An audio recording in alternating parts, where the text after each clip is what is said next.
When he was a boy growing up in Mansfield, Louisiana, Vida Blue's idol was Willie Mays. He never dreamed that someday he'd be playing in the same ballpark with his lifelong hero. And tonight, the first batter that the sensational young Vida Blue will face in this game will be 40-year-old Willie Mays. It should be just one of the dramatic moments of baseball's 42nd Major League All-Star Baseball game. It'll be brought to you by Gillette Platinum Plus, the razor blades with platinum smooth edges for smoother shaves. By Chrysler Corporation, extra care in engineering. Your host tonight, your local Dodge dealer. By Sears Best Exterior Latex House Paint for great American homes like yours. By Kellogg's of Battle Creek. Kellogg's, the best to you each morning. And by Phillips 66, the performance stock. At Phillips 66, it's performance that counts. Hi, everybody. I'm Kurt Gowdy of NBC Sports to call the play-by-play. My television partner, Tony Kubek, will be analyzing the game, and roaming the stands will be our man, Lindsey Nelson, bringing you between innings and half-innings reports. And here in the home ballpark of the American League Tiger Stadium, it is hot and it is very windy. The wind is going to be a big factor in tonight's game. It's blowing from home plate to right field at 30 miles an hour. And you know, the American League is trying to stop an embarrassing 8-game losing streak. The games have been close.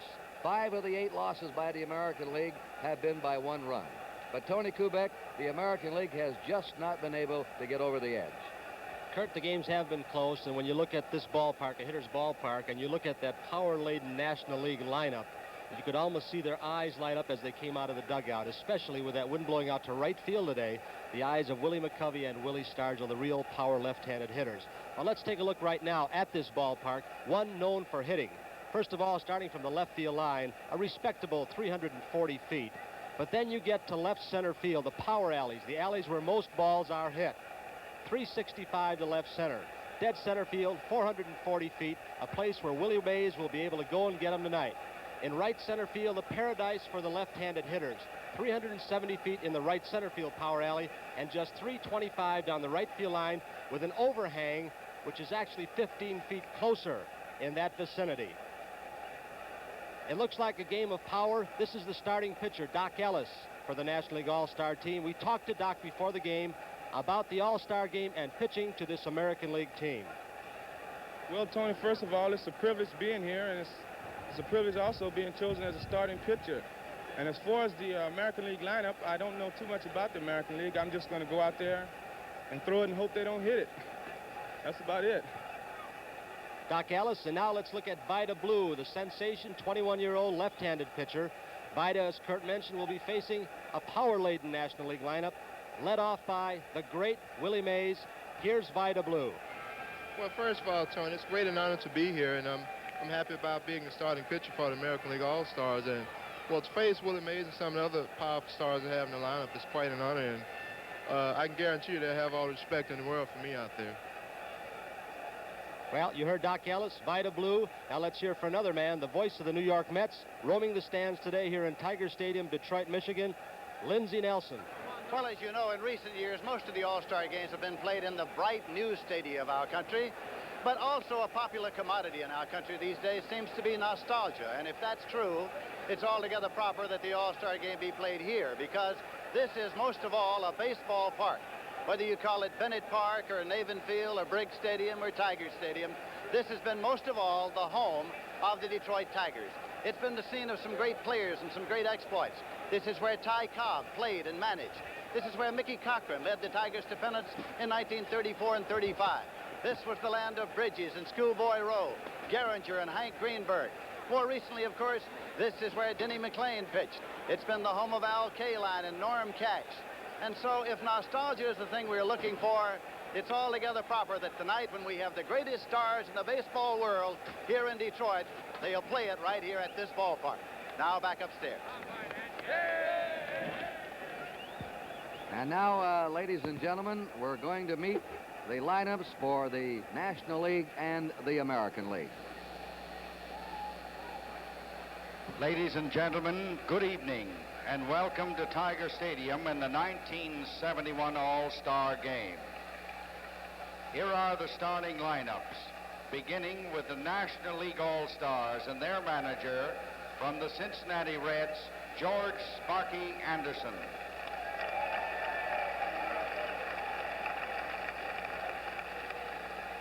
Leading off and playing center field from the San Francisco Giants, Willie Mays.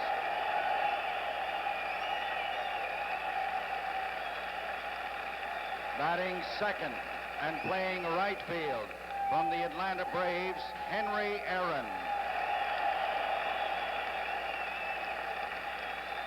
Batting third and playing third base from the St. Louis Cardinals, Joe Torre. Batting fourth and playing left field from the Pittsburgh Pirates, Willie Stargell.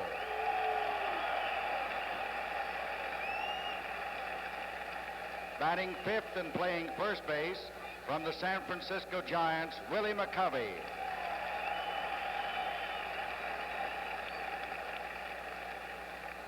Batting sixth and catching from the Cincinnati Reds, Johnny Bench.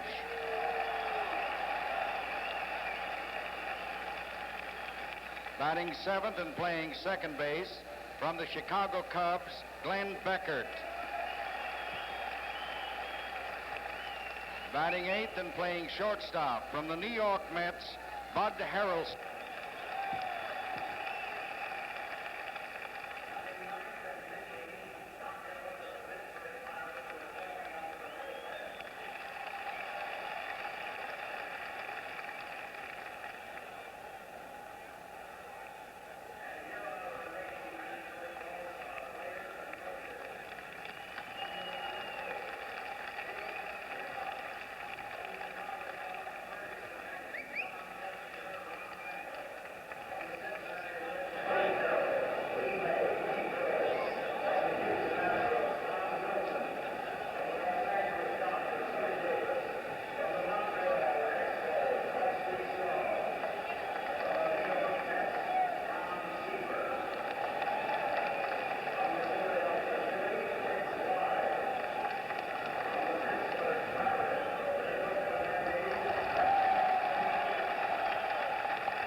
Earl Weaver, the manager of the Leading American off League. and playing Getting some second booze base there. from the Minnesota Twins, Rod Carew. Batting second and playing center field for the New York Yankees, Bobby Mercer.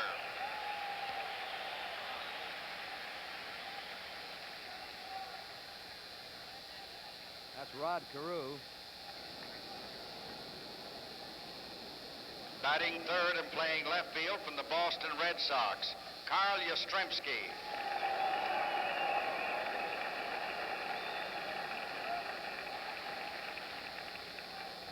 Batting fourth and playing right field from the Baltimore Orioles, Frank Robinson.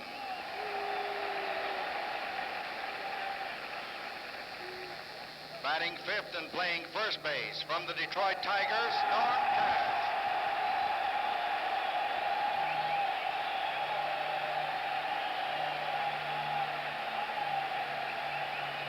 Batting sixth and playing third base from the Baltimore Orioles, Brooks Robinson.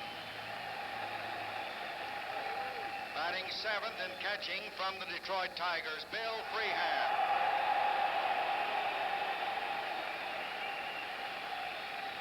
Batting eighth and playing shortstop from the Boston Red Sox, Louis Aparicio.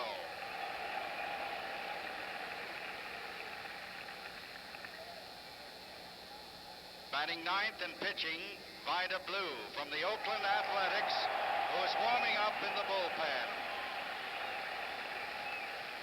And here are the remaining American League All-Star players and coaches.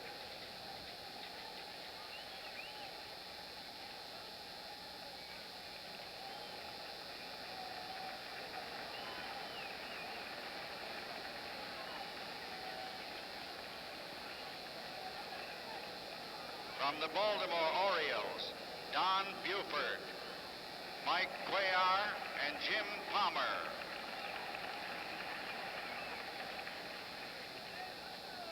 From the Boston Red Sox, Sonny Siebert. From the California Angels, Andy Messersmith. From the Chicago White Sox, Bill Melton and Wilbur Wood. From the Detroit Tigers, Al Kaline and Mickey Lolich.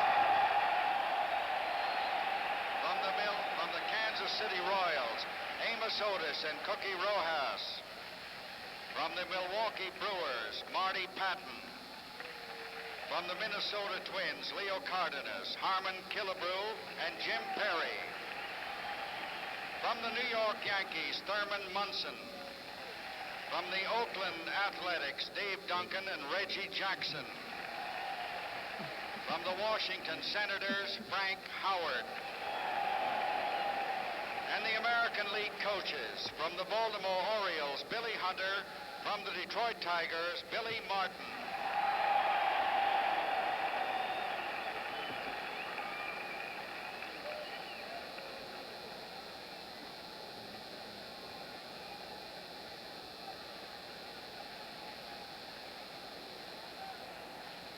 Ladies and gentlemen, the flag bearers and the color guard tonight are members of the Joint Armed Forces Color Guard. At this time, we invite you all to join in with the Merle Albee Band and Robert Taylor in singing our national anthem.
The umpires are already at home plate, and the honor of throwing out the first ball tonight goes to the mechanical man, Charlie Gehringer, who played second base here for the Tigers from 1926 through 1942. Kurt, those young boys coming through being congratulated by Joe Cronin, the American League president, are winners in the pitch, hit, and throw contest that Baseball and Phillips have co-sponsored.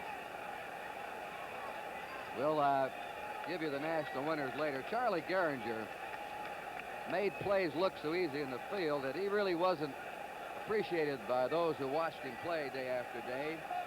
He was a crisp line drive hitter, lifetime 300 average, a Hall of Famer, a quiet man who said hello at the beginning of the season and goodbye at the end. and just went out there and did a great job every day. Participated in the first All-Star game in 1933. Charlie Gehringer will throw out the first pitch of the game to the American League All-Star catcher, Bill Freehan.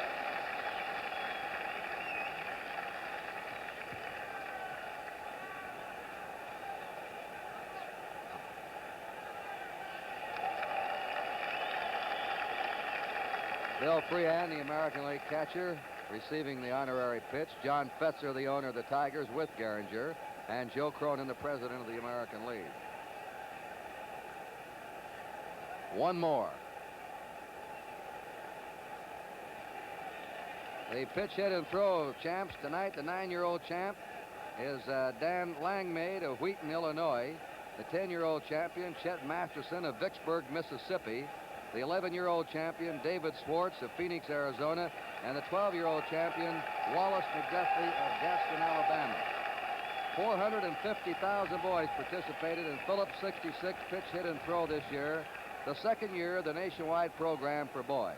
And it's turning into an outstanding baseball promotion for the boys in this country. This 1971 All-Star Game is being brought to you from Tiger Stadium in Detroit, Michigan. More people drive Dodge Darts than any other U.S.-built compact. It has room for 6. It's got a larger trunk. And now Dodge is offering the Dart Swinger, specially equipped with vinyl roof, deluxe wheel covers, and white walls. And Dodge is throwing in the automatic transmission free. Free automatic transmission. Swinger automatic. A bargain a lot of people are driving. Shouldn't you be one of them? Remember Whitey Ford, winner of 10 World Series games? Well, today he's pitching to his son, Eddie. Boy, is he catching on.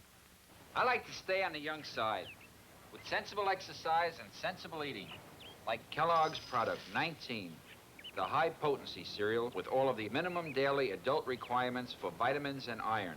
All the flavor, too, Dad. Want to get back on the young side? Start with Kellogg's Product 19.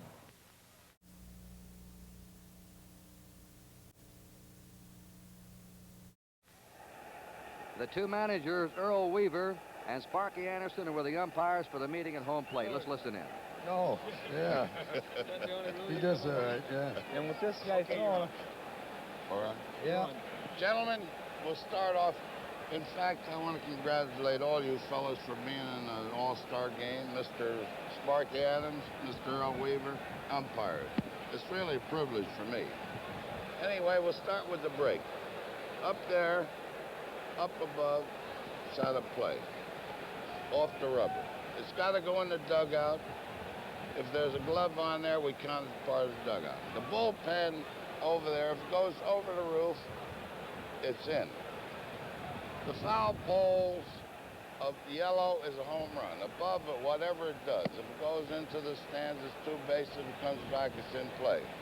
The flagpole, which we have discussed about 4 times, isn't that interesting? If it goes below, it's 2 bases. If it goes above the fence, it's a home run. If it comes back, it's in play. The left field foul line is the same way. The bullpen is the same way also. Now, if it should go in where them fellas with the white shirts that are going to scrape the field in the 5th inning, we'll call it dead. All right. All right? Hit him and call it dead. Just kill it. Now, the tarp, if it's in play, all right. If it goes behind, we won't call it. Get up on there and jump, right? That's right. You can make a catch on it. Now, also, the dugout, it's got to go in if there's a glove, the same way as yours. Gentlemen, good luck to both of you. Thank you, Frank. Come out Okay, swinging. how do we get out of here? Take it back.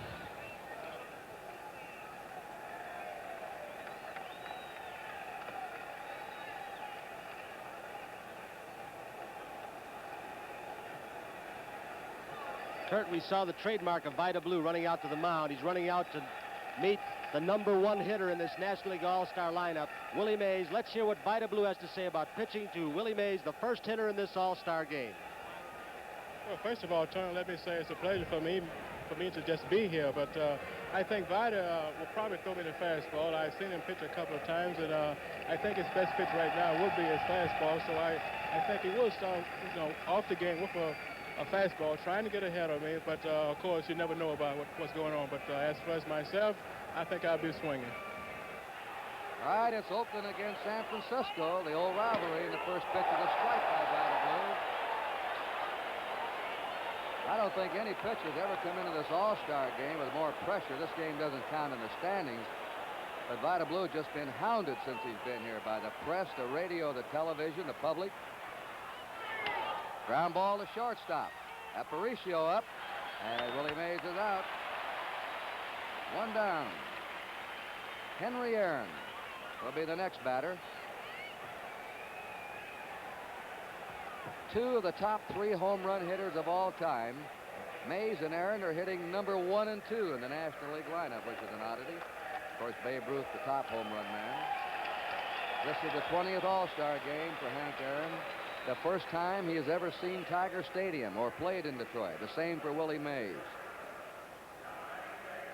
which I say is a strong endorsement. He won the Gillette Trophy for the 2nd year in a row as receiving the most votes from the public of any All-Star player. Henry Aaron winning the Gillette Trophy. But that Mays and Aaron haven't played here, I think, is a strong endorsement for interleague play. The Tiger fans are really anxious to see them here. A strike at the knees by Vida Blue. How do you describe Vida Blue? I think one way you can describe him, a long, loose arm.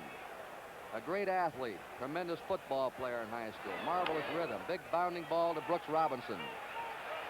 And his throws, Aaron, are 2 down. Joe Torre will be the next man up. He leads the National League in batting with a .359 average, 14 homers, 65 RBIs. The batters that we talked to that face Vida Blue say he doesn't look as fast from the stands as he does in the batter's box. That about a yard or 2 in front of the plate, suddenly the ball shoots at you. It takes off. It jumps. And it can sail. It can swerve. His fastball's alive. That's his pitch. There it is. He leads the majors in strikeouts. We've had Dean and Grove and Koufax and Feller and Drysdale, great pitchers, come in here. Gomez, never with 17 wins at the All-Star break.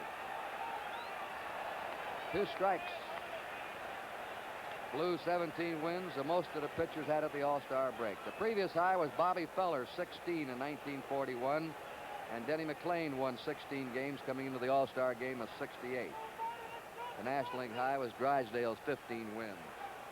Koufax, Marichal, and Necro. 2 down, nobody on. 2 strikes to Joe Torre. Playing Torre straight away. A high fly to shallow center. Looks like an easy 1-2-3 inning for Vida Blue. Mercer lost his cap. Look out. Carew goes back. And that's it. The National League is easily retired by Vida Blue in the top of the 1st. And so the American League now will come to bat with no score. Buffalo Bill Cody influenced the legend of the West more than any other man. As a rider with the Pony Express, as a scout, as a buffalo hunter, as a showman. And although he seemed at home anywhere in the world, home to Buffalo Bill was Scout's Rest Ranch in North Platte, Nebraska. Today we're painting Buffalo Bill's place with Sears' best exterior latex. It's climate formulated for every part of the country. Here's where you need a really tough paint that'll stand up to the prairie heat or a blizzard off the plains.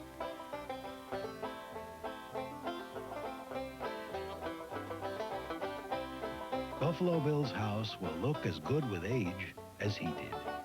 Sears' best exterior latex for great American homes like yours. Coaching for the American League, Billy Martin, the manager of the Tigers, a former American League infielder, mostly with the Yankees, and Billy Hunter, who also was an infielder in his playing days, third base coach of the Orioles. Earl Weaver's selection here tonight. Well, all the talk's been about Vida Blue, but here's a fella, Doc Ellis, who has quite a record himself. He leads his league in victories with 14. He has the lowest earned run average, and he has a 12-game winning streak. The last time he lost was to the Dodgers at Pittsburgh on April 27th. Since that date, he started 13 games and won 12 times. Rod Carew got off to a very slow start this year. He's been recovering from a knee operation, but he is sizzling now. Batting .283. He was hitting around .210, .220 a month ago. He's hit over .400 in his last 25 games. He's a bat control hitter. He gets a piece of the ball most of the time. His 5th All-Star start. Playing second base. Ellis's pitch is high and away to him for a ball. Bobby Mercer will be on deck, and then Carl Yastrzemski.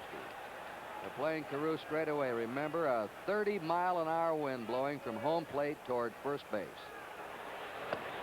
The ball, anything hit in the air toward right field, will be given a tremendous boost. And the American League, with 4 left-handed hitters in the lineup, has an advantage. There's Mercer on deck of the Yankees. The National League with 2 left-handed hitters, McCovey. Bounding ball to second baseman Beckert. An easy play for him, and there's 1 out. Bobby Mercer, who's arrived this year, is a real star with the Yankees. Tony Oliva could not play with a sprained knee, so Mercer replaced him as a starter. Mercer leads the American League in base hits with 103. He's batting .341. Not too big. You wonder where he gets his power. 16 homers, 50 runs batted in. A real crouched batting stance. Holds the bat low. A strike. He missed 2 years in baseball due to military service.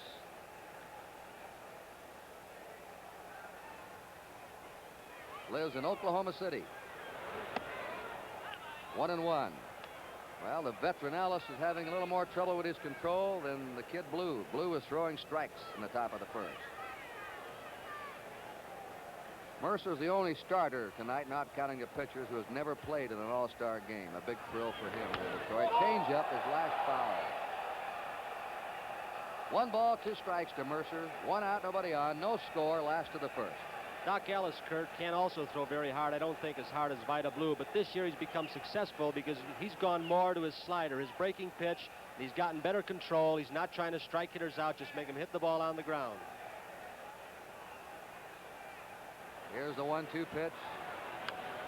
Fouled back upstairs. Johnny Bench ripping off the mask. They'll do that tonight on any foul ball to the left of home plate or third base way, because the wind will be holding those foul balls up from going in the stand. So the 2 catchers, the third baseman, are going to have to be alert. On deck is Carl Yastrzemski.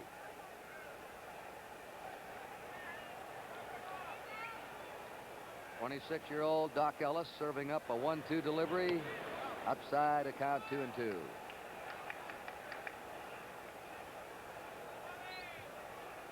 He lives in Pittsburgh now. He's born in Los Angeles.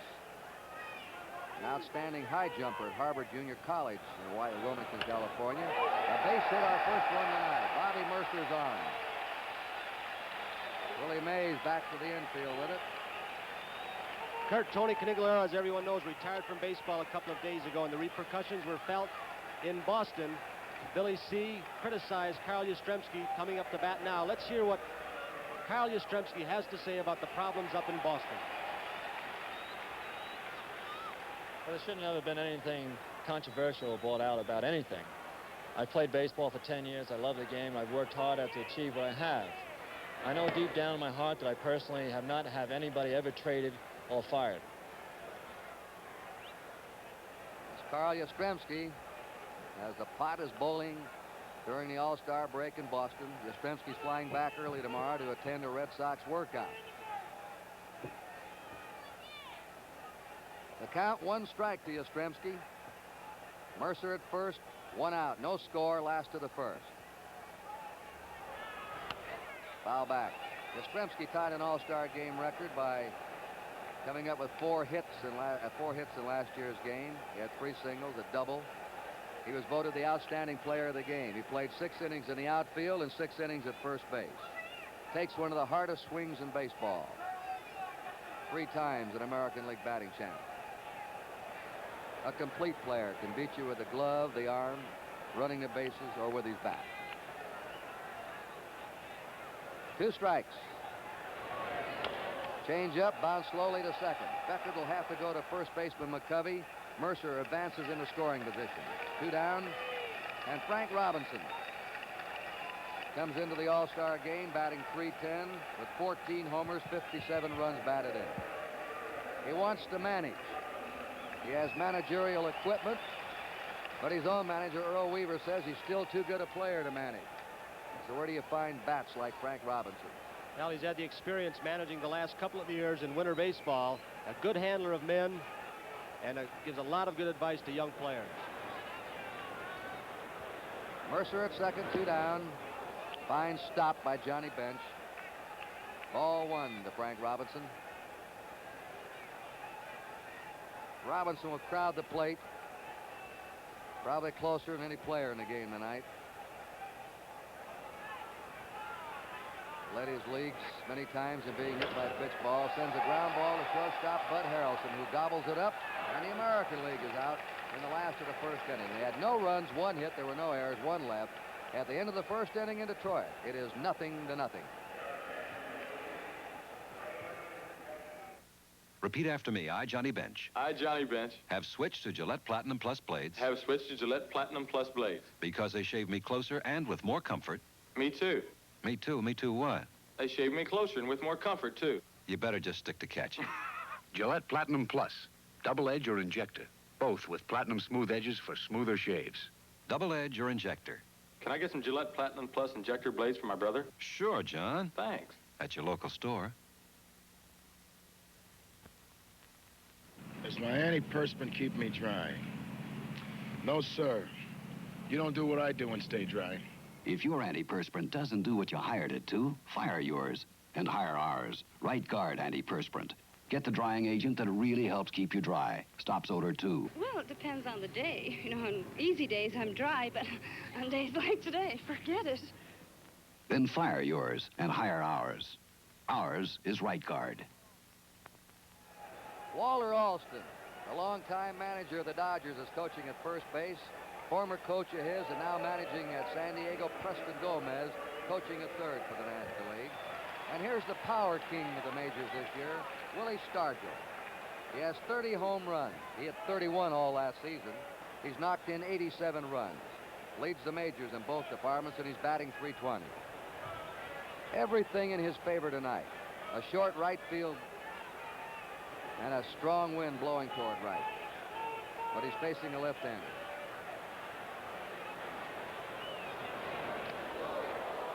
Vida Blue hits Stargell. Kurt, that appeared to be the first breaking pitch that blew through. He just threw fastballs the first inning. Let's watch it again. Stargell taking the pitch perfectly, turning his back to prevent injury. A breaking ball he tried to overthrow and got inside to Stargell. Vida Blue now will face Willie McCovey, who's been a crippled player this year. He just came off the disabled list. He's played 4 games. He's going to have a knee operation at the end of the year. He's batting .285. Ball 1 to him. 11 homers, even though he's been a part-time player, and 41 RBIs. One of the picture hitters in baseball, hits with tremendous power and hits for a good average. Stargell on first, nobody out, no score. The 1-0 pitch. Blew it right by him, 1-1. You can always tell when a pitcher has stuff when he's hard to hit. Blue has given up only on deck his bench 5.5 hits every 9 innings he's pitched, and he's struck out more men than innings pitched. He leads the majors in strikeouts. He's averaged 9.2 strikeouts in every 9 innings he's pitched. Again, that quick one, that ball just jumping in there as it gets to home plate. 2 One ball. fastballs in a row, Kurt, and the first one to McCovey jumped into him, actually came in. Then he threw a fastball that started about the middle of the plate, and the ball sailed or slid away from McCovey, so his arm is live. 1 ball, 2 strikes to McCovey.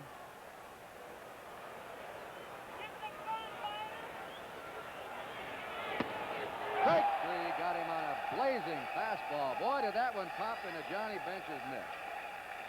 His fastball never moves, it doesn't seem, the same way Tice. He'll start a fastball low in the strike zone. It looks like it's going in the dirt, and it'll actually jump up those last couple of feet and get in the belt high zone. Well, of course, the talk about Blue is his remarkable control at the age of 21.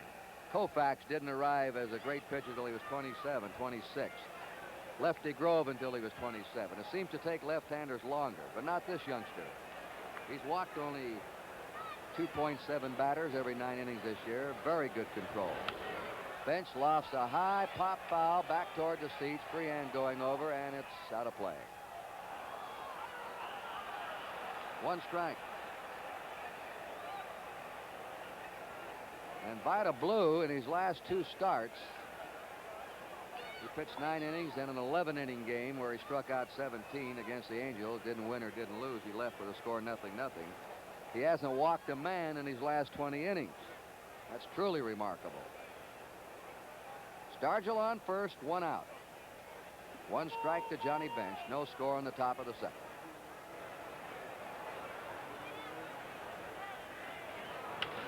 There's a high drive to deep right center. That one is going, and it is gone in the upper deck. A tremendous drive on a high outside pitch by Johnny Bench. I was just about to say that Blue doesn't give up many homers either. Kurt, that's the kind of pitch you rarely see hit off a hard-throwing fastball pitcher like Vida Blue or a Koufax or any other hard thrower. A pitch high and almost in the eyes of Johnny Bench. That's the ball that usually really moves. Let's watch Vida's motion all alone. He has a little bit of a pause when he's in his delivery, right about here, and throws the hitters off a little bit. And then that arm, like a slingshot, comes over the top. But that time, not good enough. He got the ball up, and Bench really powered it to right center. And I don't think the wind helped that ball too much. The ball just jumped out of it. That landed over the 415 marker in the upper deck in right center. Strike to Glenn Beckert. That is a tremendous shot for a right-handed batter to the opposite field. You can't hit him much harder than that. Glenn Beckert, very hard to strike out. Batting .336 for the season. Curve is hit deep into left center. Mercer giving chase. He's over there. He's got it. 2 down. And frail Bud Harrelson of the Mets coming up. The key player in the Mets. He was kidding tonight. He said, I wonder how come they got all those other fellas hitting above me in the lineup. I mean, guys like Aaron and McCovey and Stargell. I ought to be up there in the power spot. He's batting .268. No homers. 20 RBIs. 2 runs in for the National League in the top of the 2nd. Fastball, strike. 2 down, bases empty.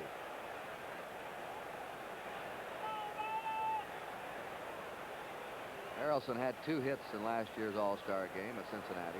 Played just the last 6 innings. Foul back. 0-2. Kurt, you know, when you talk to pitchers from both the National and American League, they generally concede that there is a little bit of a difference in pitching style. They'll say that the American League is more of a breaking ball pitcher's league and the National League more of a fastball pitcher's league. Fastballers like Gibson, of course, Durker, Tommy Seaver. So these National League hitters are used to hard throwers.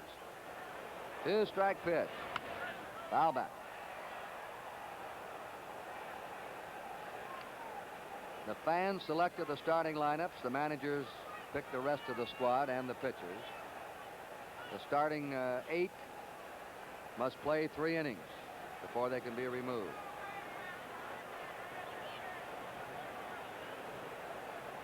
Here's the 2-strike pitch. Curve is inside. Vida Blue needs more work on his curve, and that's what he's doing, trying to improve it to go with his fastball. 1 ball, 2 strikes. Broken bat fly ball to right field. Frank Robinson's there. And that's it. But Johnny Bench hit a gigantic home run to right center to give the National League 2 runs. 1 hit, there were no errors and nobody left. At the end of an inning and a half, it's the Nationals 2 and the Americans nothing. When DuPont introduced Rally Cream half-hour car wax, it kicked up quite a storm. Because that half-hour shine is every bit as weatherproof, as dirt-proof, and as detergent-proof as even hard-to-use paste waxes. And here we go again with Raleigh Liquid half-hour car wax. Who said lightning never strikes twice? Hey, Carl, want a lift? Got a new Dodge Polara. No, thanks. Get in shape. So bad, it's really plush. Come on, hop in. Gotta get in shape. Air conditioning's really great in here. Got it for half the sticker price. Air conditioning? You get a specially equipped Polara with stuff like radio, power brakes, and Dodge will give you half off the sticker price on the air. Air conditioning? Well, don't say I didn't try. Brad, wait!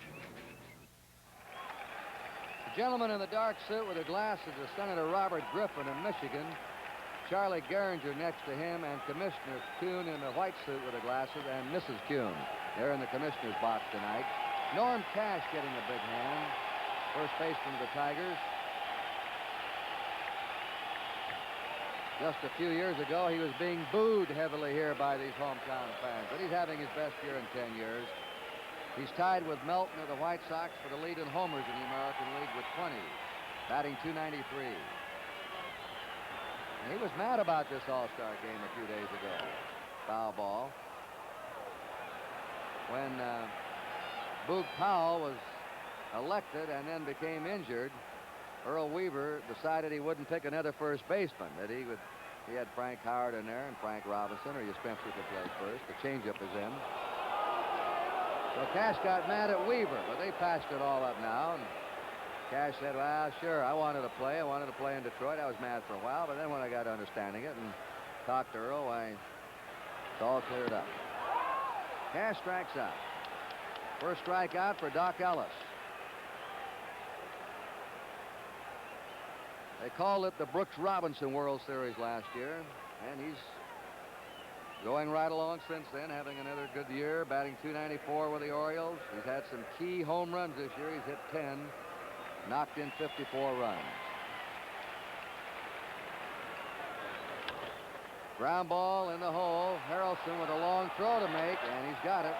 That's the play they test the shortstop on, and they scout a young shortstop. Can he make the throw from the hole? Well, they say of Buddy Harrelson in the National League, and not just the Mets, all the other clubs, that he covers more ground than anybody in baseball. And he shows he can go to his right. He can get rid of the ball.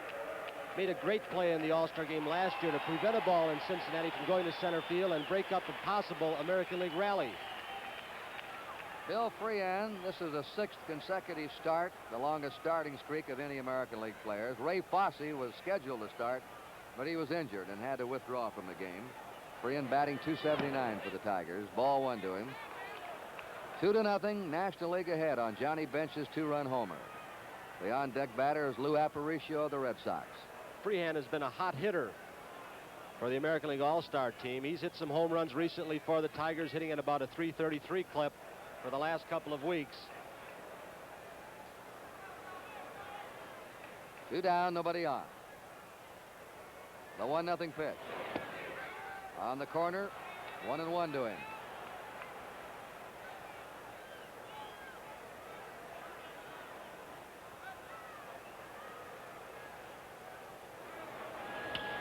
There's a long drive to left field. Stargell back, has room, and grabs it right up against the fence. The wind held that one up. Didn't quite get it, Kurt. It looked like changed up, and he got on the end of the bat. So at the end of 2 innings in Detroit, Michigan, the score is the National League 2 and the American League nothing.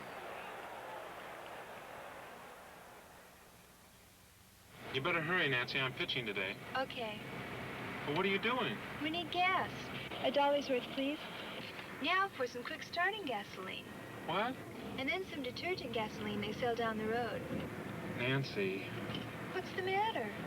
Nancy, you don't have to make 3 stops. Pull in here. This is a Phillips 66 Performance Stop. And these are Phillips 3 for the money performance gasolines. 3 for the money? Right. They give you quick starts, good mileage, and cleansing action. 3 for the money. And that's performance. Oh, Tom, you take all the fun out of shopping. The Performance Stop. Phillips 66. Get 3 for the money performance. Quick starts, good mileage, and cleansing action at Phillips 66. At Phillips 66, it's performance that counts.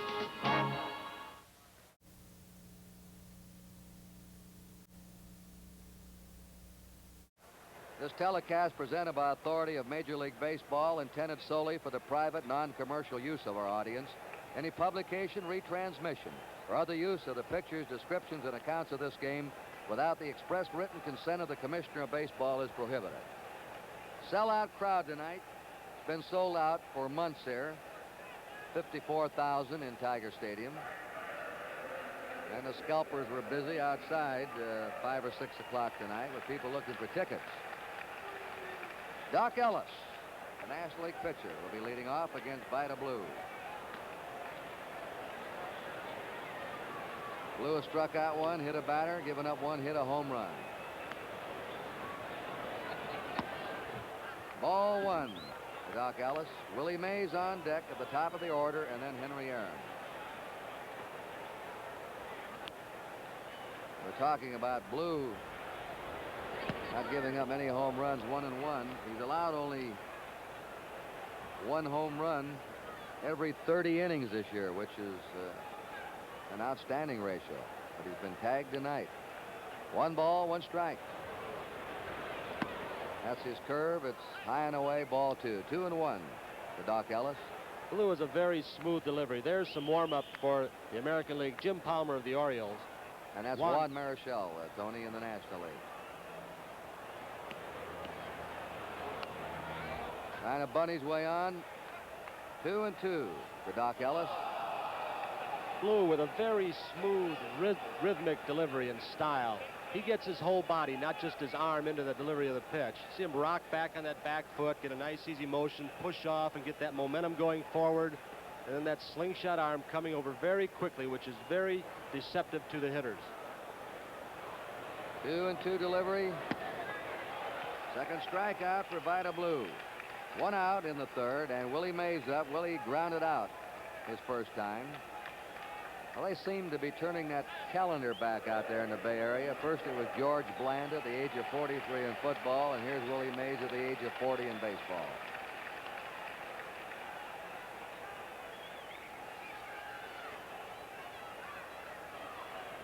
This is Willie's 22nd game in a row and his 17th start. He holds the All-Star record, many of them. Change-up is hit high in the air into right center. Bobby Mercer going over, and it's Frank Robinson as the wind kept blowing the ball back to Robinson, taking it. I think Mercer got fooled by that wind, Tony. Frank Robinson actually gave up on the ball. He thought Mercer had it all the way. Now they're getting their signal straightened out there. Here's the breaking pitch. Got a little bit in on the fists of Willie. A little bit late on the swing, going to right field. Mercer going hard, the ball drifting away. You saw Robbie gave up. He was looking at Mercer thinking he had it all the way. And then a couple of quick steps over to get it in right center field. The All-Star game has not been Henry Aaron's bag. Ball 1, he's played in a lot of them. But he's hit only 175. He's had 10 hits, and they've all been singles. Tonight he wants his first extra base All-Star hit. Something else he wants is to break Babe Ruth's all-time home run record. He is 98 behind Babe Ruth. His knee holds up, but his health continues good. He might have a chance.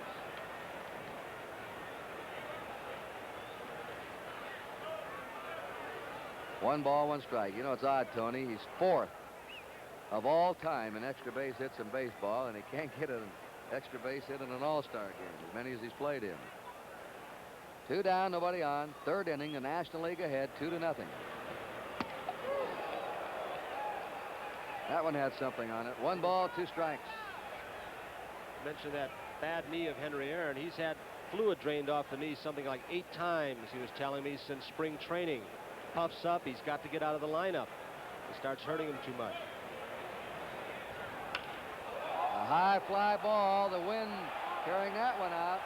And it is gone in the upper deck. Henry Aaron gets his first extra base hit, his first All-Star homer, and 2 right-handed batters have hit home runs to the opposite field off Vida Blue.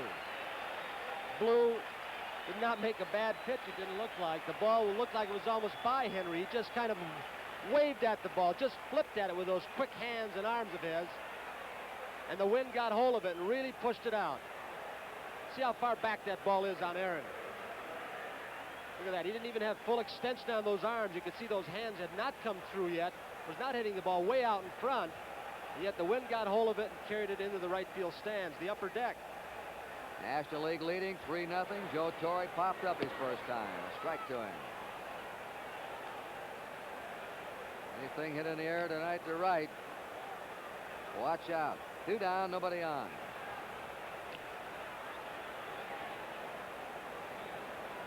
Crowd still buzzing about Aaron's blow. Strike 2, a curve on the inside corner, 0-2.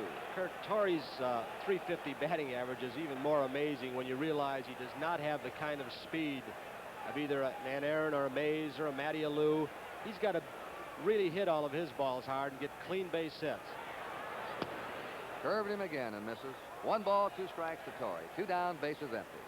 See some of the National League defenses, not here today in the American League, but some of the defenses, the shortstop and third baseman play him way back on the grass. They know he cannot leg out too many hits.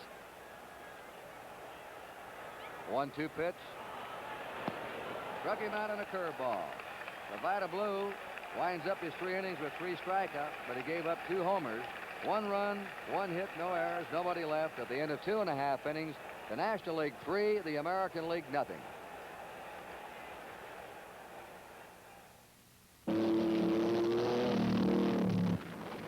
This car won at the rugged Baja 1000 without a single tire failure. What makes these tires so special? They're Sears steel belted radials with flexible steel belts under the tread. A city taxi racked up over 70,000 miles on 1 set of tires. What makes the tires so special? They're Sears steel belted radials with flexible steel belts under the tread. From a speed of 50 miles an hour, a car stops on wet pavement in 4.2 seconds. What makes these tires so special? They're Sears steel belted radials with flexible steel belts under the tread. Sears steel belted radials, probably the best automobile tires you'll ever drive. For ruggedness, for mileage, for all-round performance. Sears steel belted radial, only at Sears. NBC Television estimates an audience of 58 million total viewers on its network of 218 television stations tonight. Game is going to be seen internationally tonight as well. Mexico, Puerto Rico, Virgin Islands, Bermuda, and Canada, where English and French-speaking versions are aired. And the NBC Radio Network, over 200 stations carrying the game, and also Armed Forces Radio around the world to our men and women overseas. Lou Aparicio of the Red Sox leads off in the last of the 3rd. Doc Ellis's pitch is inside to him for a ball. Jim Palmer will come in and pitch the 4th inning for the American League. Reggie Jackson is on deck to bat for Vida Blue. A strike. That will leave the American League with 1 left-handed pinch hitter, and that is if he bats left-handed, Don Buford, who's a switch hitter. The rest of the American League bench is right-handed. 1-1 to Aparicio. Foul ball. 1 ball, 2 strikes.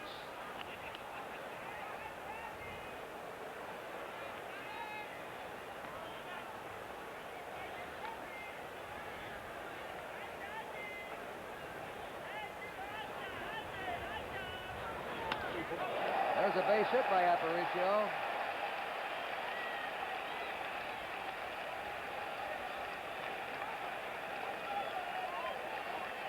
Marichal is still warming up for the National League. We see Willie Davis throwing down here, and Roberto Clemente. Lee May, also Pat Corrales just warming up Willie Davis. Reggie Jackson, Marichal still in the National League bullpen, batting .272 for Oakland, 17 homers. He's bounced back this year, 41 runs batted in. A fine all-around player. Good defensive outfielder, base runner, and thrower. And, of course, real power, especially for this ballpark, at the strike to him.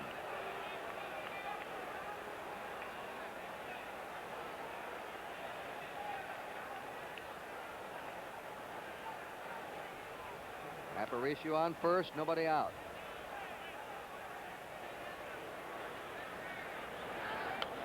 Went for the high, fast one and fouls it back, and Ellis quickly has him 2 strikes.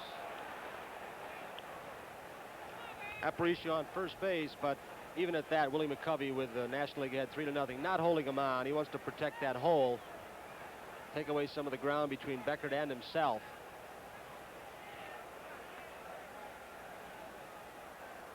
Two-strike count. Foul again. Ellis throwing the ball right by Reggie Jackson. Ellis had been going with his slider off and on, throwing fastballs and some pretty hard ones. He's had arm trouble for the Pirates at times this year, but it usually occurs about the 6th or 7th inning when his arm starts tiring. He hasn't pitched since last Tuesday. He's had 6 full days of rest. Pirates were rained out on Sunday when he was scheduled to pitch. 1 ball, 2 strikes to Reggie Jackson. Doc Ellis pitched a no-hitter at San Diego in June of 1970. He walked 8 in that game, hit a batter, and still pitched a no-hit, no-run game. There's a long drive. That one is going way up. It is off the roof. That hit the transformer up there. A tremendous smash. Only 8 players have hit the ball over the roof here in Detroit. And Jackson nearly did it then out of the ballpark.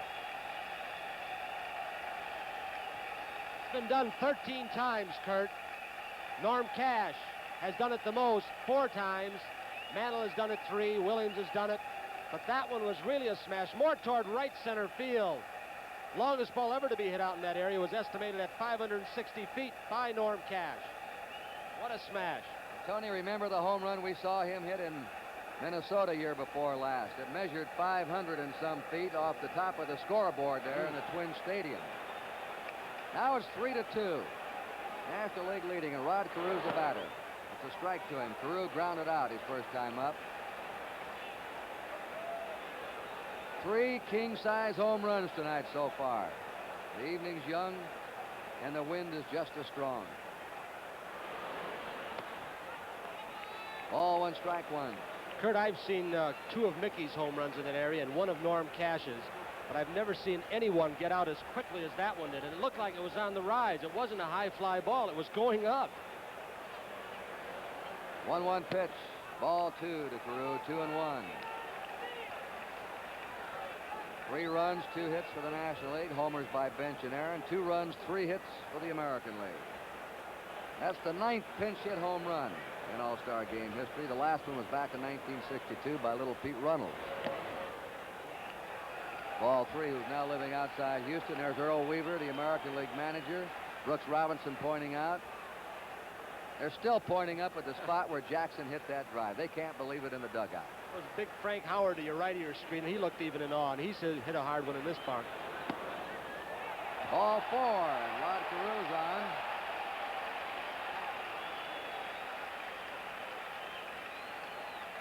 Bobby Mercer singled up the middle his first time.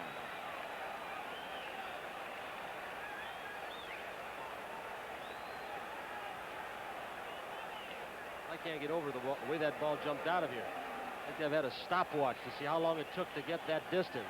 They had perfect timing on it and everything behind it.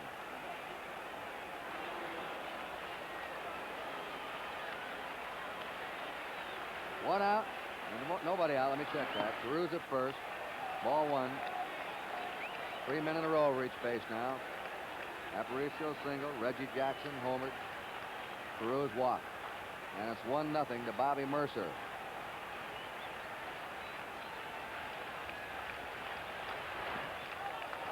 Two 2-0, and Ellis is struggling. You know, he was really letting it out with the fastball on Reggie Jackson, and he had a couple of fastballs actually by Jackson. And then he tried to throw another one with a little extra on it. And Reggie Jackson's bat, a little more quick that time, caught up with the ball.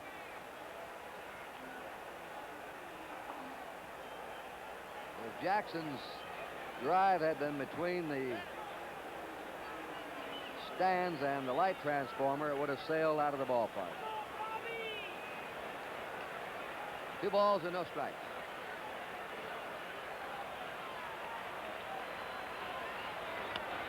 A high pop up to the infield. Bud Harrelson coming in, giving way to Joe Torre, and Torre has to come all the way over by first base on the gallop to take it, the wind blowing it toward first. We pause briefly for station identification. This is the NBC Television Network.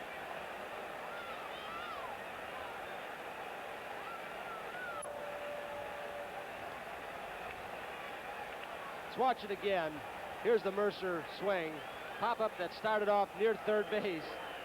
McCovey just gave up on the ball. Look at Harrelson, thinks he's got a shot. McCovey still hasn't moved. Harrelson saying, somebody come here, where are you? And Torre comes into the picture looking at McCovey. Carl Yastrzemski grounded out to second his first time. He hits a high fly to left fielder Stargell. Harrelson going up. The wind holds it up. Look at that wind hold that ball up and left. Everything hit the right, given a free ride. Balls in the air to left. Ride. Balls in the air to left are being held up. It's going to be tricky on pop-ups and fly balls tonight. As we said at the start of the broadcast, this 30-mile-an-hour wind will be a huge factor in this game. Now, Earl Weaver, the American League manager, talking to the home plate umpire, Frank Umont. Paul Pryor is the first base umpire of the National League. Jake O'Donnell umpiring at second.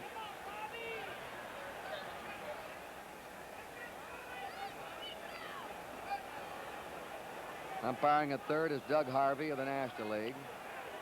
Don Denker is on the right field line, and Nick Colosi on the left field line. Rod Carew at first, 2 down. Frank Robinson up. He grounded to short his first time. A strike to him. National League ahead 3-2 in the last of the third.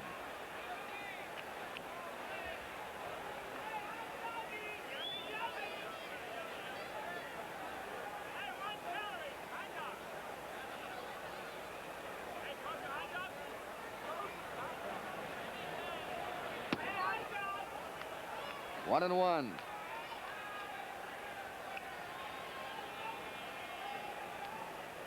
Covey holding against Carew.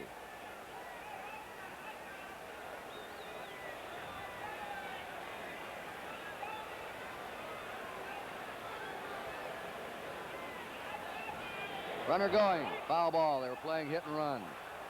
Frank Robinson, seeing that runner breaking, saw the wide open hole as Glenn Beckert had left his position.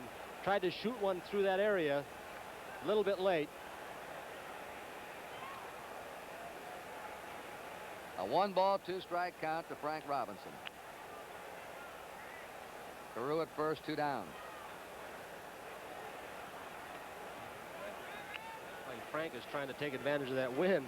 Like he was hitting late, trying to get the ball in the air. He's got a drive deep to right field. That ball is going. It is gone. A home run.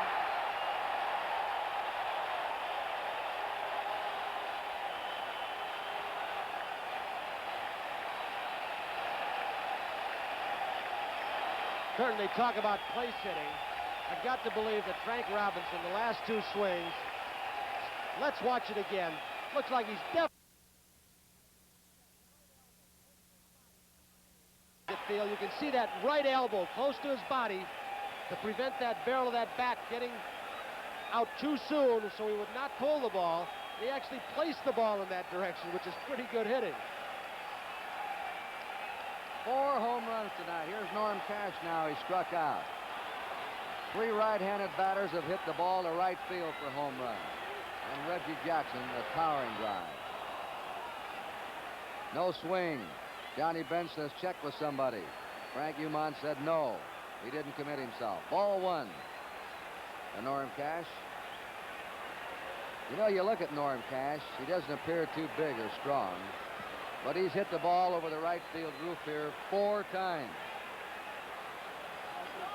He has a compact swing, and when he gets the right timing, give it a long ride. 1 and 1. Very short, very quick swing. With the bat, he has a little short stride. Really gets quick hip movement and hand movement at the last second into the ball. The 1-1 pitch. Ball 2 to him, 2-1. The American League has taken the lead 4-3. And like Vida Blue, Doc Ellis has given up very few home runs this year. He's allowed only 4 home runs in the first half of the season, but 2 in this inning. 2-2 to Norm Cash. The fans here now, Tony, they expect every swing to be a homer after they've seen 4 blasts in the first 3 innings.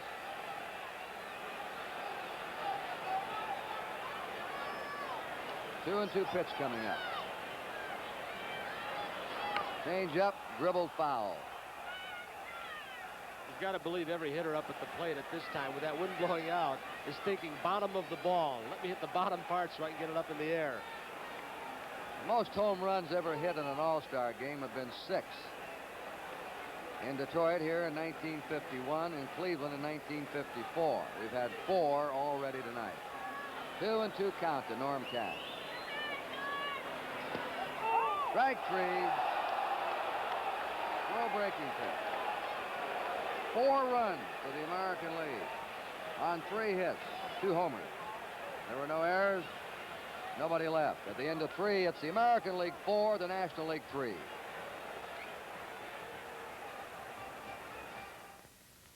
This man is shaving in a distortion mirror to test the Gillette Techmatic razor.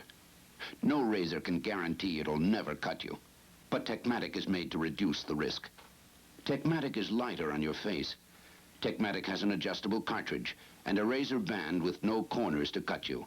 In spite of the mirror, he got a good close shave without a nick or cut. Gillette Techmatic. It's tough on your beard, not on your face. Kellogg's Rice Krispies, let 'em pour, pour the milk on top. Hear the roar, let 'em pour. We've got the whole wide world waking up to Kellogg's Rice Krispies. Snap, crackle, pop, snap, crackle, pop, snap, crackle, pop. Wake up on the right side. Wake up with Kellogg's Rice Krispies for breakfast. Let's join our roving man, Lindsey Nelson. Well, not everybody's too excited down here. Sarah Lynn Seaver is sleeping very soundly. The daughter of Met pitcher and all-star pitcher Tom Seaver and Nancy. How old is she, Nancy? She's 4 months old. She's been to Shea Stadium, I know. Oh, yes, but I think she got a little overconfident about the National League lead here, and she fell asleep. I see what you mean. Well, on my right is Mrs. Bud Harrelson. Her husband's the National League starting shortstop. That must please you. Yes, it does very much. We're very happy. And he's doing very well? Yes, I'm waiting for his home run. Fine, very much. Yvonne Harrelson and Nancy Seaver and Sarah Lynn. Now let's go back upstairs. A strike to Willie Stargell delivered by the new American League pitcher Jim Palmer. Palmer's won 11 games, lost 4 with the Orioles. Appears to be headed for another 20-game season.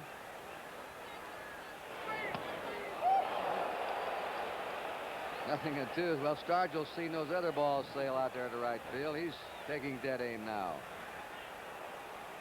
The Orioles could have 4 20-game winners this year. McNally, Cuellar, Palmer, and now Pat Dobson's hot. He's won 7 in a row, and he has 10 victories. Valuable pickup for the Orioles when they got him in a trade from San Diego. Outside, 1-2. Palmer has outstanding velocity on his fastball. 3 or 4 years ago, he appeared to be washed up with arm and back miseries, but he bounced back.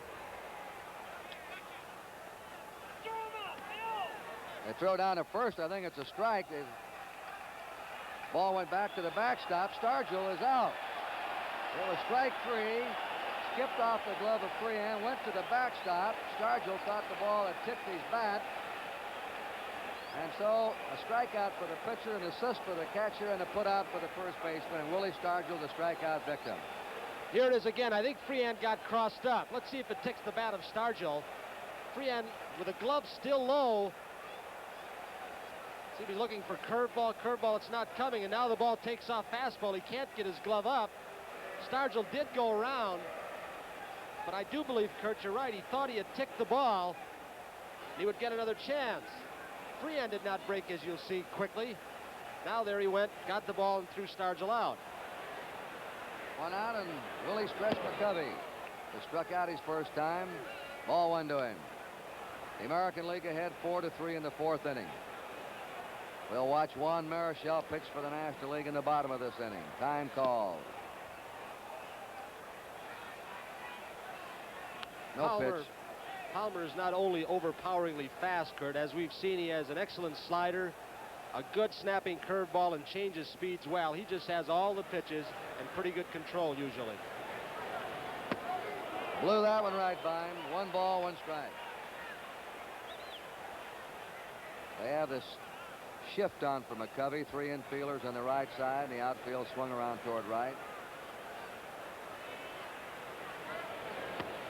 Again, 1 and 2.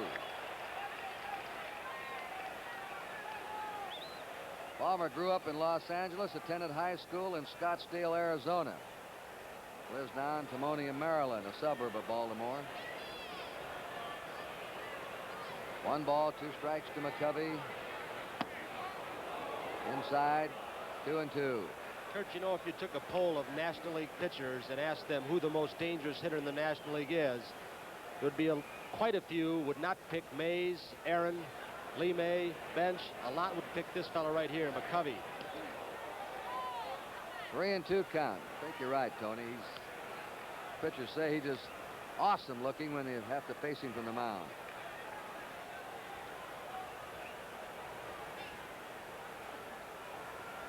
Three and 2 count.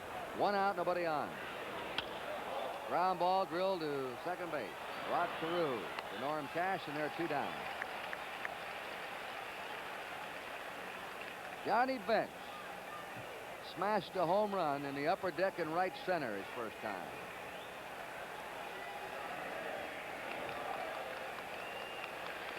Bench not hitting for a high average this year, 250, but he has 18 homers. He has a weekly TV show now, and his guest, he came in here to tape it in Detroit yesterday, was Vida Blue. Gave Vida a home run for a fee.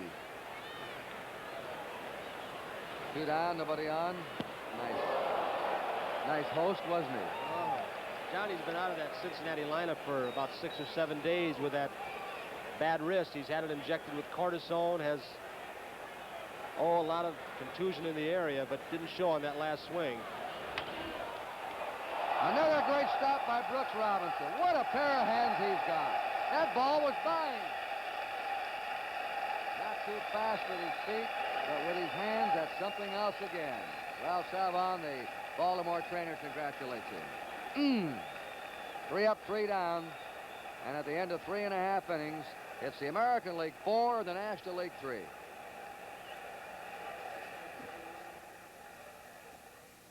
By far and away, it's 1971's best-style new car.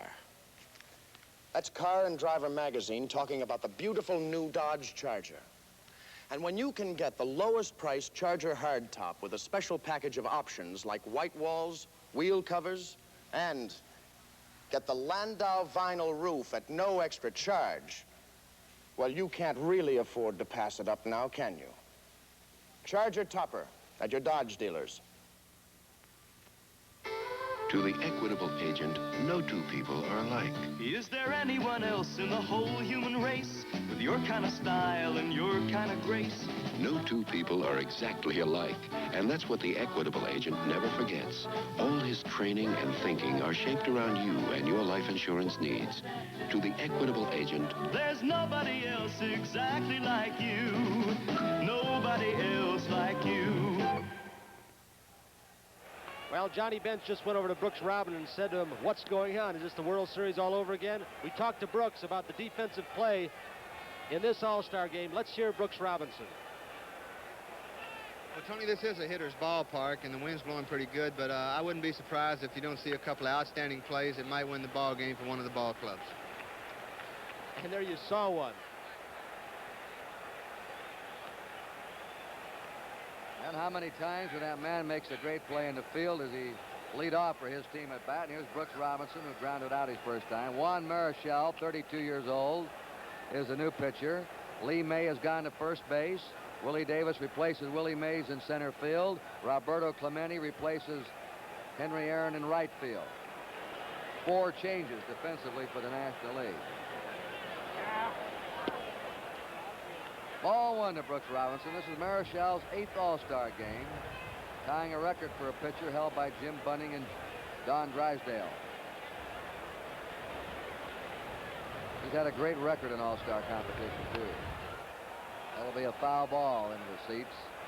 He has won 2 All-Star games, lost none. In 16 innings, he's allowed only 1 earned run and only 7 hits. You're looking at a real craftsman. Big leg kick, different speeds on his pitches, pinpoint control. 2-1. Watching this fella pitch, Tony, I don't know any major league pitcher who has more craftsmanship on the mound than he does. Great ability to change speeds on all his pitches. Screwball, slider, curveball. Has a good fastball and can throw you by it, too. See, he was in overhand, 3/4. Now he drops sidearm. 3-1, though. He's behind Brooks Robinson. Mike Cuellar, left-hander, starting to warm up in the American League bullpen.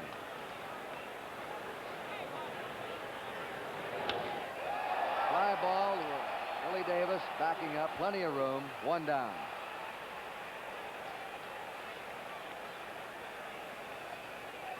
Mike Cuellar starting to loosen up. Bill Freehan has flied to left.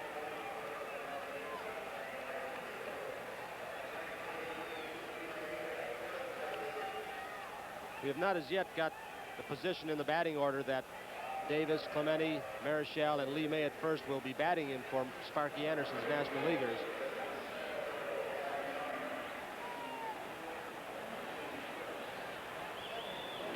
One out, nobody on. Slow ball floating over. Strike 1 to Freehan. The American League ahead 4-3 in the last of the 4. If you just joined us, we've had 4 home runs already. Strike 2 to Freehan. Get a chance from this center field camera shot. You'll see that Marichal does not use the middle part of the plate. 17 inches wide, but you'll see he's on that corner inch on each side of the plate, the little black line around it. He really works you over. 1-2 to Bill Freehan. Let's watch this famous Marichal leg kick. That smooth delivery, confusing the hitter, hiding the ball, the glove, the leg coming at you, and then the arm over the top. Let him a curve and just missed inside. 2-2. Marichal bouncing back this year. Last year had the virus and then incurred penicillin poisoning. It wasn't until the last half of the season that he had recovered and pitched to his old form. Sidearm pitch outside. 3-2. Marichal thought he had that one on the outside corner. He's won 10 and lost 5 this season with an earned run average of 2.75. Quite a surprise when you're up there hitting. You're looking for the ball to come over the top, trying to pick it up as quickly as possible. It doesn't come over the top. It comes from the side, and you don't pick it up for the first few feet. Pop foul that Lee May is going for. 2 down. Lou Aparicio.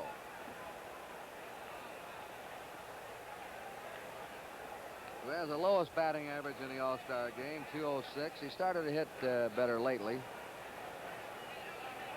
He's a senior player for the American League at the age of 37.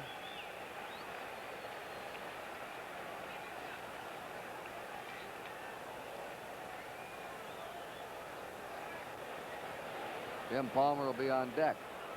2 down, nobody on. Strike to Aparicio. Heard a couple of weeks ago up in Boston, I know we talked to Louis Aparicio, and he felt that there's Palmer on deck.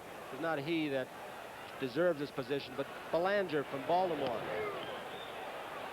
2 strikes. Belanger finished, I think, 4th or 5th in the balloting. Cardenas was ahead of him, who's having a good year over at Minnesota. 2 down, nobody on. 2 strikes to Aparicio. Again, Marichal thought he had the pitch in. 1-2.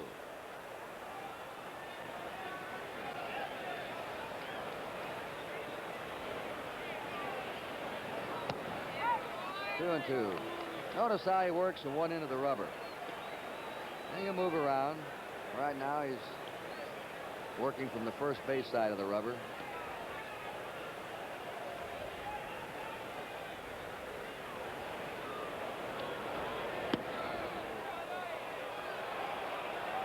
Three and two, and Marichal, as I know to himself, Tony, questioned 4 or 5 of those pitches. Well, I imagine it's not only difficult, I know it's difficult for a hitter to pick up Marichal's pitches, but the same holds true for that umpire. He's got to make the same quick decision as that hitter with the bat. Off the pitcher's glove, he'll have plenty of time, though. Throws Aparicio out, and the American League's retired in the 4th. They had 3 up, 3 down. At the end of 4 innings, it's the American League 4 and the National League 3.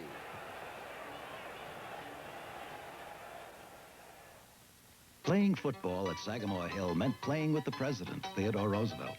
And that meant trying your hardest and getting all dirty and not being yelled at.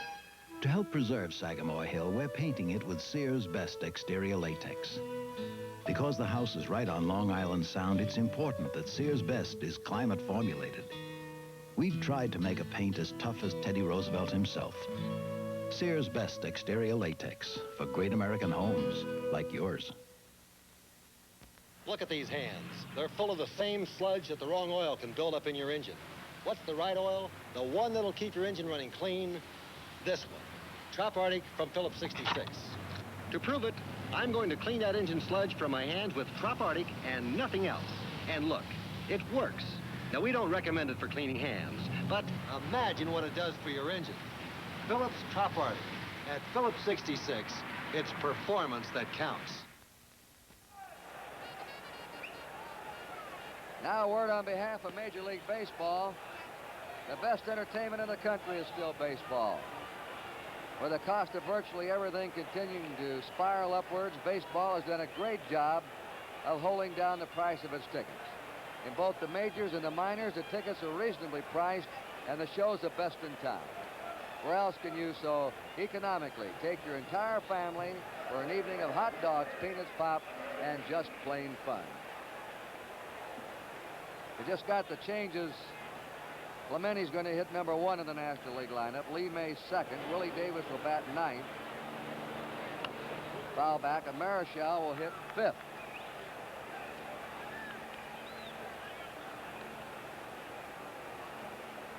Len Beckert flied to center his first time. Jim Palmer working on his 2nd inning. Vida Blue pitched the first 3 innings. Gave up 3 runs, 2 hits, both homers. Rod Carew going for that ball. In time, Cash out of the dirt. 1 away. The American League starting lineup is playing without 3 of those voted in by you fans. Boog Powell at first base with an injured wrist, a bone fracture. Oliva with a bad knee, and Fosse, the catcher, being replaced by Bill Freehand. Sam McDowell, also appointed to the pitching staff by Weaver, was replaced on the staff by Wilbur Wood of the White Sox. McDowell having some arm trouble. Switch hitting Bud Harrelson flying to right his first time. We're in the top of the 5th inning. National League has 1 down, nobody on. 1-0 to Harrelson. The American League's ahead 4-3.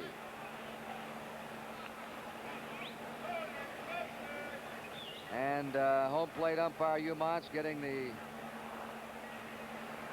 National League players back in the dugout. Can't win when you're an umpire. Frank says get him off the top step. In case the ball should come through there, they don't impede the progress or interfere with somebody coming over. And Sparky said, hey, we don't have any room. This is a big squad. Where am I going to put them? They want to watch the game too.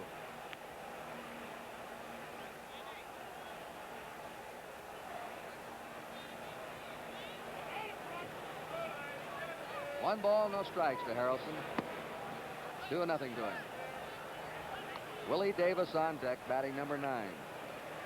Buddy Harrelson has bluffed bunts twice, and he still can't believe that Brooks Robinson can stay that deep, but that's Robbie's style. Willie Davis on deck. Foul away, 2-1. Brooks has the ability to play a relatively deep third base position because he has so much confidence in his ability to charge the ball, get rid of the ball, and get that runner at first base. Even a fast runner like Willie Davis or Buddy Harrelson up at the plate.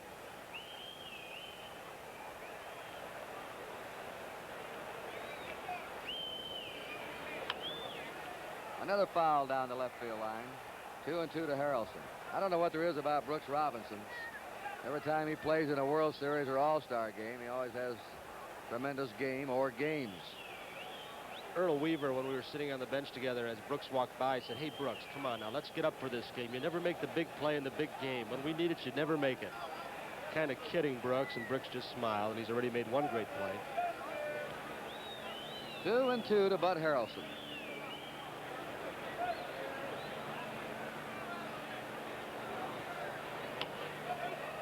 One hopper to Aparicio. He makes it 2 down. Aparicio to Cash. And Willie Davis of the Dodgers coming up. This will be his first time at bat. He's second in his league in batting with a .350 average. He leads the National League in base hits, 126, in doubles and in triples. And this is his first All-Star game. They're almost putting a shift on for him. He changed his batting style, quit going for the long ball 2 seasons ago, and now has become one of the most productive hitters in the game. Has blazing speed going to first. Ball 1.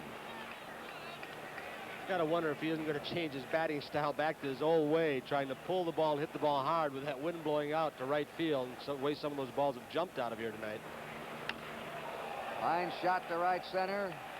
Mercer takes it on a hop. Willie Davis is on.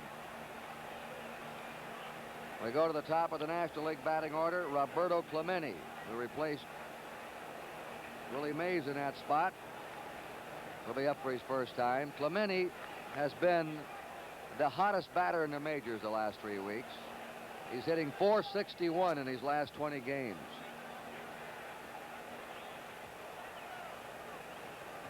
He always looks like he got up out of bed on the wrong side or he had a bad mattress. Always has a crick in his neck and seems to be uncomfortable till he swings that bat. His seasonal average, .342. He's won 4 National League batting titles, and he's shooting for another this year.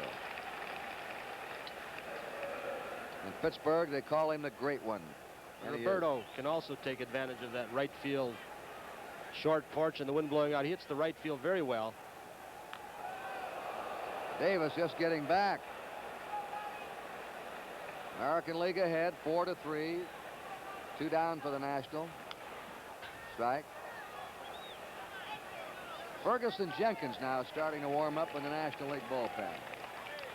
A right-hander, Jenkins. Number 31.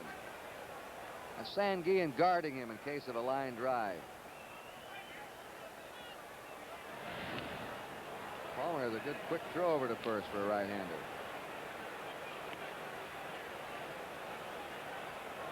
Runner going. Foul ball back. National League playing hit and run. You see the length of the strides on Willie Davis as he was going into second base.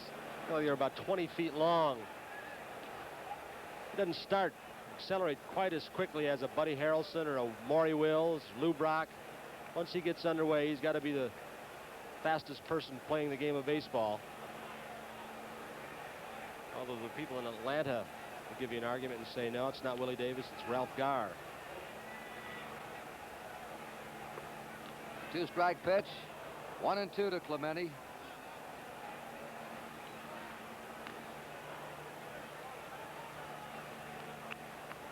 Lee May on deck. Will be hitting number 2 now for the National League.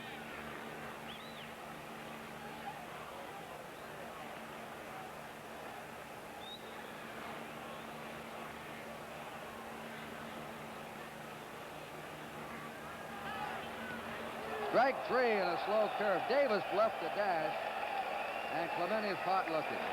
No runs for the National League. 1 hit, there were no errors, 1 left.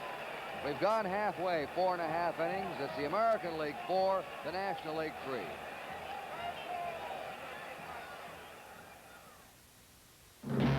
The wet head is dead. The wet head is dead. Now you don't have to use oil, creams, or even water on your hair. Long live the dry look. Introducing the Dry Look from Gillette. The dry way to control hair. Keeps it neat but dry. Keeps it looking clean, full, and natural, but dry. The wet head is dead. Long live the dry look from Gillette. Raise your right hand, repeat after me. I, Rico Cardi, have switched to Gillette Platinum Plus blades. I'll switch to Gillette Platinum Plus blades. The blades with platinum smooth edges for smoother shaves. It's the platinum that does it, huh? Just repeat the words, Rico, okay? Okay.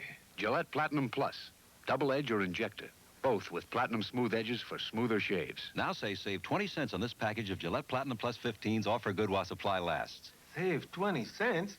That's a good deal. Big summer sports schedule on NBC. We'll have Monday Night Baseball, July 26th, August 16th, September 6th, the National Four-Ball Team Golf Championship, Saturday and Sunday, July 31st and August 1st. The World Series of Golf, Saturday and Sunday, September 11th and 12th. And preseason football, August 13th, 49ers in Miami, August 20th, Cleveland and Dallas, September 4th, the Cardinals and Kansas City Chiefs. All on NBC television. Massive Frank Howard hitting for Jim Palmer. Mike Cuellar will pitch for the American League in the 6th inning. Juan Marichal gets a strike to him. Howard for the Senators batting .294. 16 homers, 43 runs batted in.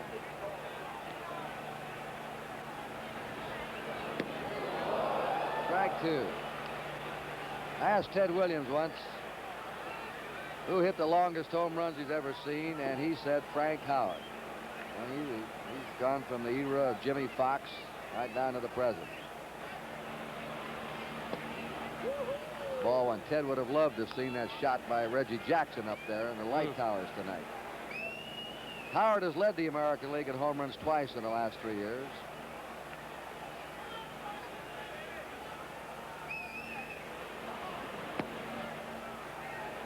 Two and two. This is a fellow that has 6 or 8 eggs for breakfast, a couple of steaks. That's a starter, huh? Just to warm up. 2 and 2 count. Bounding ball to second base. 1 away. Well, Kurt, we've mentioned that over the right field fence, there have been 13 balls hit, but an even harder and more difficult task, hitting them out of the ballpark in left field. Only 2 players have done that. Killebrew is one, and Frank Howard, who just grounded out, was the other. We're at the top of the American League batting order now, and Rod Carew, who's grounded out and walked. He scored a run tonight.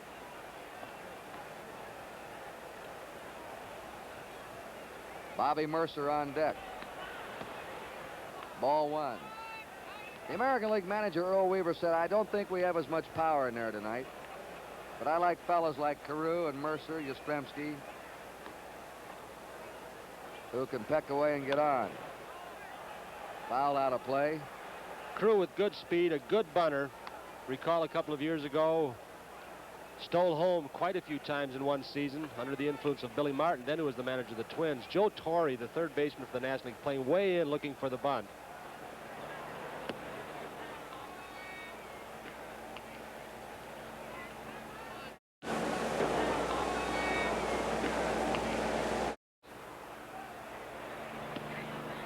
Strike to him, 2 and 2.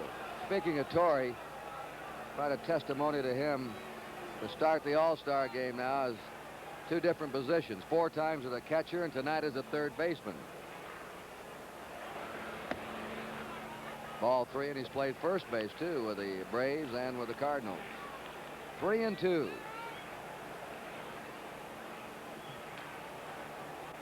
Four to 3, the American League ahead. Last of the 5th inning.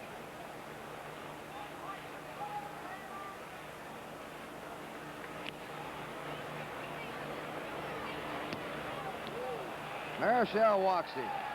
Marichal doesn't give up many walks. One of the great control pitchers in the game. Bobby Mercer has singled to center and popped to third.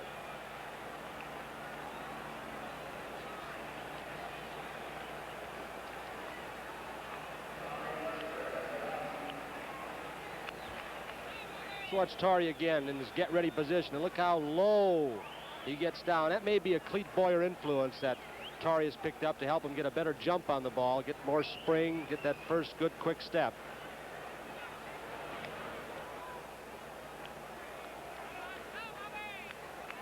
One out. Carew at first, 4 to 3. American League leading, last of the 5th inning. Last time Carew was at first, Mercer at the bat. They sent Carew and had Mercer swinging. Let's see if they start him here in this series.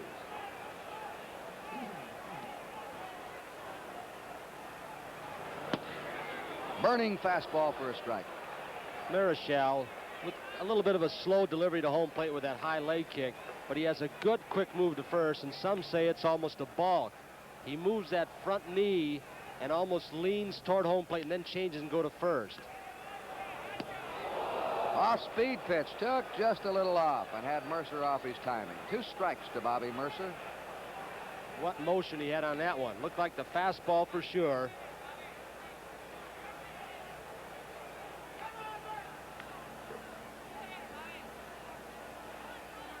Here's a 2-strike pitch coming up to Mercer. Struck him out. First time Bobby Mercer's ever faced Marichal. 2 down. The Giants are trying to hold their lead in the National League West, and this man on the mound right now will be a key for them. See if they can hold on for their divisional title against the challenging Dodgers. Carl Yastrzemski is grounded out and popped up. Giants are 6 games ahead of the Dodgers. They at one stage led them by 11 or 12.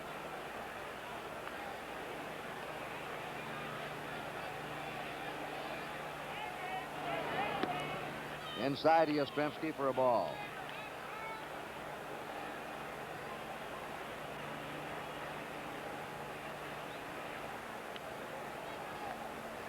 The American League is warming up Cookie Rojas and Al Kaline in their bullpen. 1-1. Marichal's really got the screwball going now. He threw 2 good ones to Mercer. Now a good one to Yastrzemski to hit that pitch. They're going to have to try to go to the opposite field. There's Rojas throwing in the American League. 2 down. Carew at first. 1-1 to Yastrzemski. American League out in front, 4-3 in the last of the 5th inning. All the runs coming from homers. Marichal used to pitching with the wind blowing out to right field from Candlestick Park. 2-1. He has some kind of motions, doesn't he? Changes speeds. He'll throw a quick screwball. And he'll throw a little slower one. Then you think you just about got it, and he really changes up, and it drops off the table. 2 balls and a strike. Foul back, 2-2. Ferguson Jenkins warming up for the National League. Next Saturday we'll be in Atlanta. Our game of the week, the Braves and the Dodgers, 2 o'clock Eastern Daylight Time. Remember, every Saturday we're on NBC television with a game of the week, the top Major League game of that week. Usually it's Saturdays at 2 o'clock Eastern Time. Get a chance to see that Dodger ball club. They had a hot streak, looked like they were going to catch those Giants, and then they went to Chicago. Cubs beat them 4 straight. Giants increased their lead.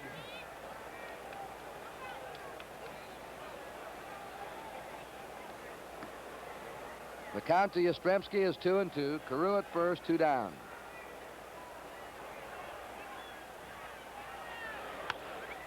Ground ball to Beckert. Over to May, and that's all for the American League in the 5th inning. No runs, no hits, no errors, 1 left. We've gone 5 innings in Detroit, and the scores, the American League 4 and the National League 3. Got a bunch of change. The American breakfast, no mistake, starts with sugar, milk, and Kellogg's Corn Flakes. The breakfast of great Americans like Babe Ruth, the Bambino, the greatest slugger the game has ever known. Babe Ruth, a great American who started out many a morning on the American breakfast. Who knows what great American is eating the American breakfast now? If there's a gun in your house and you're worried about accidents, let me tell you about a new kind of lock for it. It's called the Master Gun Lock. It's a real lock. It covers the trigger so the gun can't shoot. And it'll fit almost any gun. Don't take a chance on an accident. Get a master gun lock and get some peace of mind. We pause now for station identification. With the aid of a computer, the men of Atom 12 strike to halt a crime wave Thursday night.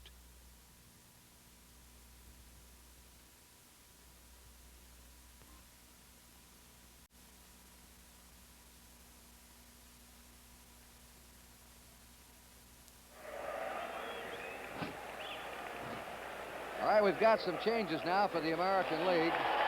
Al Kaline goes to right field, replacing Frank Robinson. Mike Cuellar is the new pitcher. Amos Otis is in center field, replacing Bobby Mercer. Cookie Rojas has gone to second base in place of Rod Carew. And Harmon Killebrew at first base. Take Norm Cash out. Lee May up for his first time. Slow curve delivered by Mike Cuellar.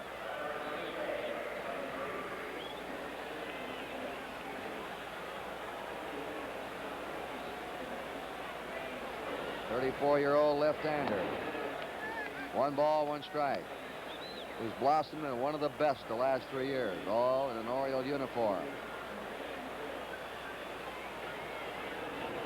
He won 23 games 2 years ago, foul ball back. 24 games last year.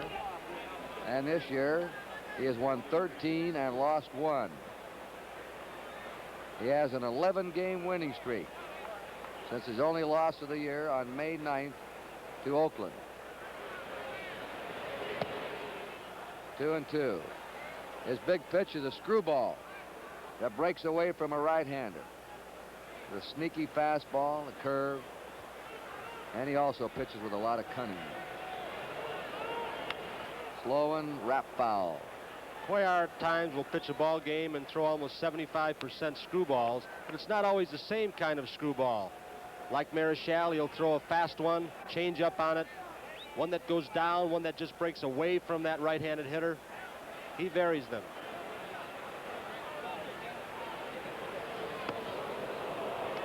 May nearly jumped out of the batter's box at that one. 3-2. May had a bad knee at the start of the season, was off to a struggling start. Now he has 23 homers.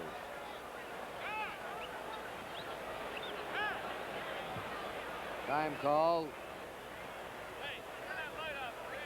Somebody has a light on in the stands.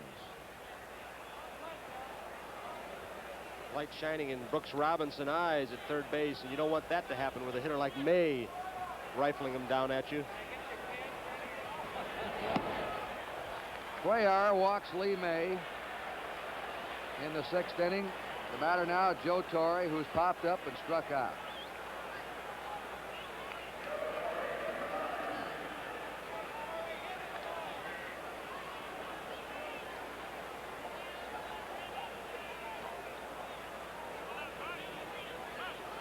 Four to 3 in favor of the American League. The National League batting here in the top of the 6th inning.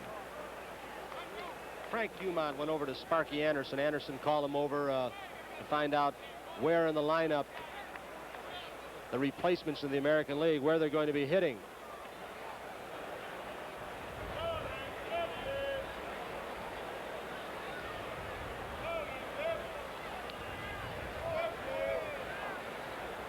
Cuellar pitching to Joe Torre. To Brooks Robinson. There's 1. Rojas pivot 2. Taylor made all the way. Good quick pivot by Cookie Rojas with Lee May bearing down on him. That Brooks, he really got rid of the ball again, didn't he? Here's Brooks again. Get ready stance. Right at him. Knows he's got the time. Watch this quick move by Rojas. Lee May got down there pretty well. Rojas is having a fantastic year for those Kansas City Royals. Stargell will strike one to him. He's been hit by a pitch ball and struck out. Cuellar is one of a small group who's played for both leagues in the All-Star game.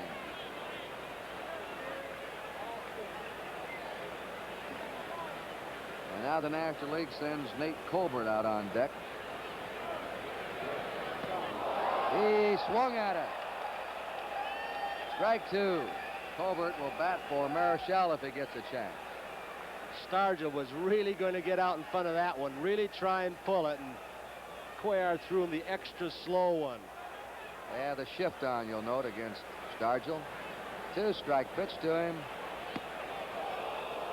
Cuellar fed him a changeup. 1-2.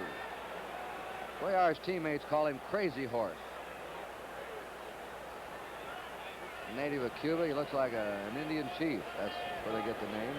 A 1-2 delivery. Now he buzzes the fast one into it. He hasn't thrown the same pitch at the same speed since he's been in here. 2 balls, 2 strikes. After you've seen a collection of all the slow stuff, that fastball can look even faster than one thrown by, say, a Vida Blue. Got him on the slow ball. Crafty pitching by Mike Cuellar in the 6th inning. And at the end of 5.5 innings, it's the American League 4 and the National League 3. Hi, I'm Don Drysdale. You know, the World Series and the All-Star Game have always been 2 of the most exciting parts of baseball for me. And this year, well, they can be pretty exciting for you, too. Chrysler Plymouth is having a special drawing. While you're watching the All-Star Game, pick a player who you think comes through with the most outstanding play. A panel of sportscasters will be doing the same thing for Chrysler Plymouth. And if your choice matches theirs, you can qualify to win 1 of 10 all-expense-paid trips for 2 to the first 2 games of the 1971 World Series, or 1 of 2,000 other prizes. So get your entry form and free All-Star booklet at any participating Chrysler Plymouth dealer.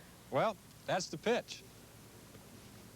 Contest open to licensed drivers 18 or over. 1 prize per family. All prizes will be awarded. Closing date, midnight, July 17th. Let's quickly go down to Lindsay. Charlie Gehringer played in the first All-Star Game, 1933. Doesn't seem that long ago, does it, Charlie? No, not really. What do you remember most about that All-Star Game? Well, the powerful lineup we had mostly because we had the terrific hitters. In fact, they were so good that the National League All-Stars came out to watch us take batting practice. That was the days of Ruth and Garrett and people like that. And Fox and Averill and dozens of others. And Greenberg and Gehringer. Charlie, it's so good to see you again. Thank you very much. Thank you. Nice to see you. Charlie Gehringer. Now let's go back upstairs. And just as Gehringer was a longtime favorite here in Detroit, the man moving into the batter's box has been in recent years Al Kaline, who's never played a day of minor league baseball. Came right out of the high school playing fields of Baltimore to join the Tigers and has been here ever since. He's facing Ferguson Jenkins, and Kaline on the first pitch has a base hit to center. And of course the hometown Tiger fans love it. Don Kessinger has gone to shortstop. Harmon Killebrew now will be hitting in Norm Cash's spot. And then Brooks Robinson on deck.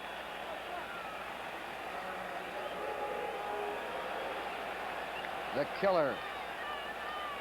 Jenkins has won 13 and lost 8 for the Cubs. Of all, the Killebrew. He's the only National Leaguer who's won 20 games in each of the last 4 years. 20, 20, 21, and 22. Foul ball. He'll probably win at least 20 again this year.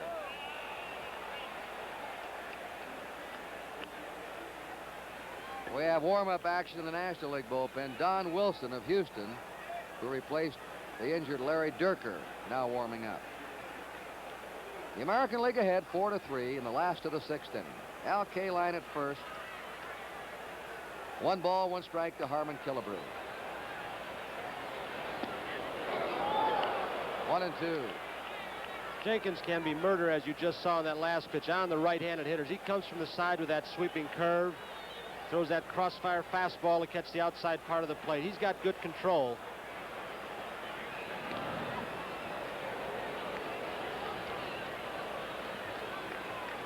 Kessinger at short, playing well over in the hole for Killebrew, expecting him to pull the ball. So is the outfield. 2-2. Killebrew's average 257 with the Twins. 11 homers. Way below his usual pace this time of year. But 60 runs batted in. He's leading the American League in RBI. 2 more homers, and he'll have 500 lifetime homers. 3-2. You can't wander far off that bag against Johnny Bench. He makes those quick snap throws. Killebrew looking down at Billy Hunter, the third base coach, looking to see if he's going to have K-line moving. There he goes. There's a long belt to deep left. That one's up. It is gone. A home run for Killebrew.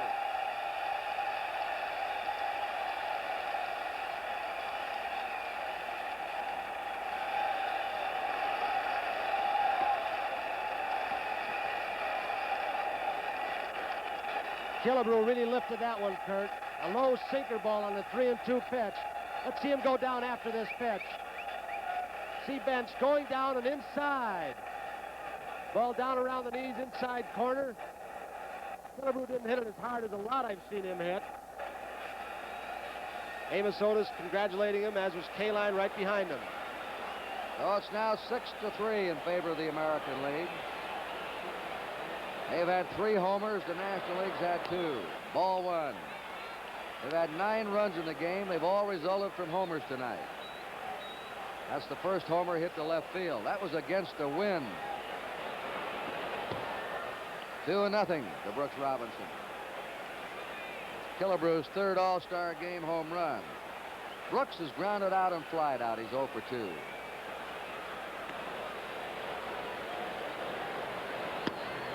A strike, 2-1 to him.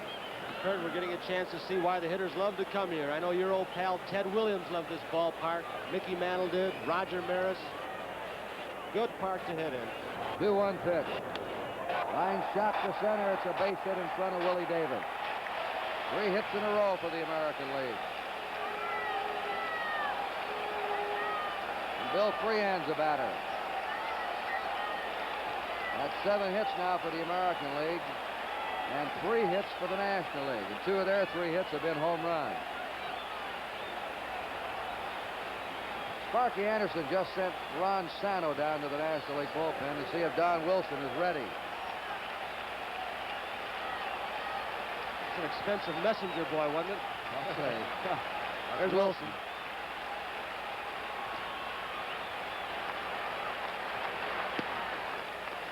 Low and inside to Freehan. Ball 1. Freehan has flied to left and fouled to first. National League favorite tonight. Conceded to have the most power, but the American League's out-muscled them so far. 2-0.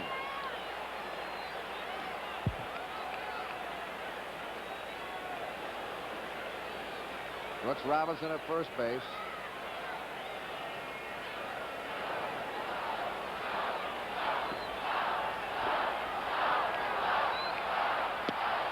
Fastball good for a strike. Looking down in the National League dugout, I see Willie Mays. He's through for the night. He played the first 3 innings. But he's intently watching the game down there in the top step of the dugout. There he is, pounding the ball on his leg. A high fly ball. The uppercut it too much. Willie Davis backpedaling, drifting with the wind, and puts it away. Back to first base goes Brooks Robinson. 1 out.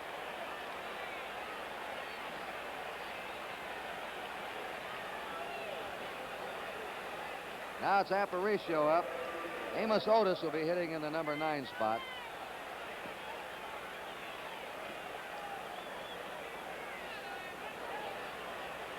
Little Louis is singled and bounced to the pitcher. 1 out, Brooks Robinson on first. Strike to him.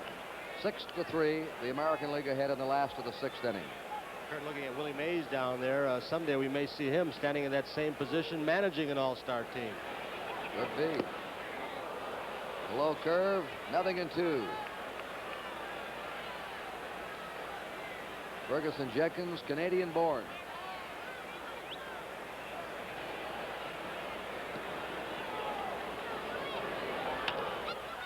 Ball hit to second. A Cub double play combination goes to work. Beckert to Kessinger to May. And that's all for the American League in the sixth. They had 2 runs, 3 hits. There were no errors, nobody left. At the end of sixth, the American League 6, the National League 3.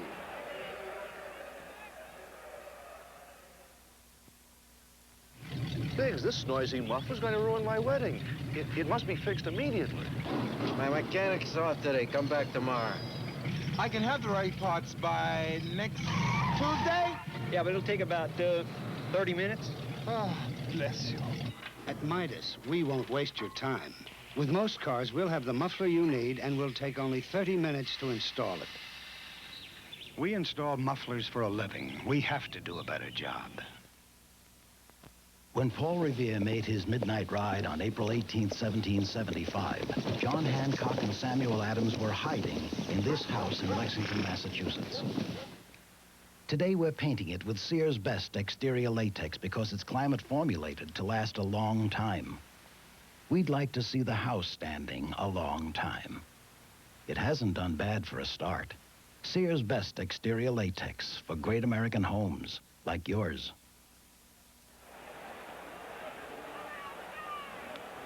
We're going to the 7th inning. This is Kurt Gowdy, Tony Kubek, and Lindsey Nelson from Tiger Stadium in Detroit for NBC Sports.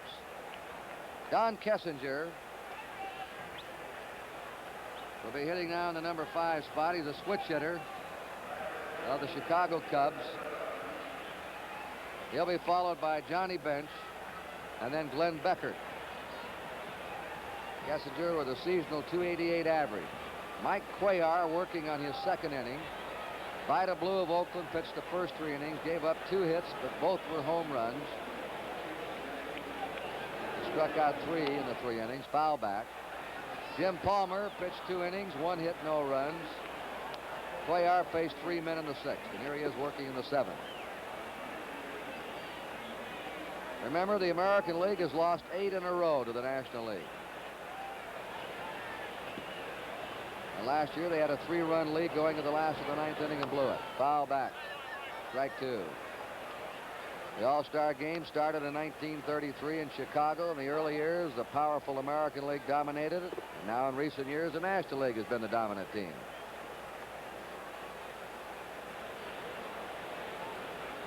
They have changed now in that National League bullpen to Tom Seaver. Spare infielder Felix Meehan is warming up.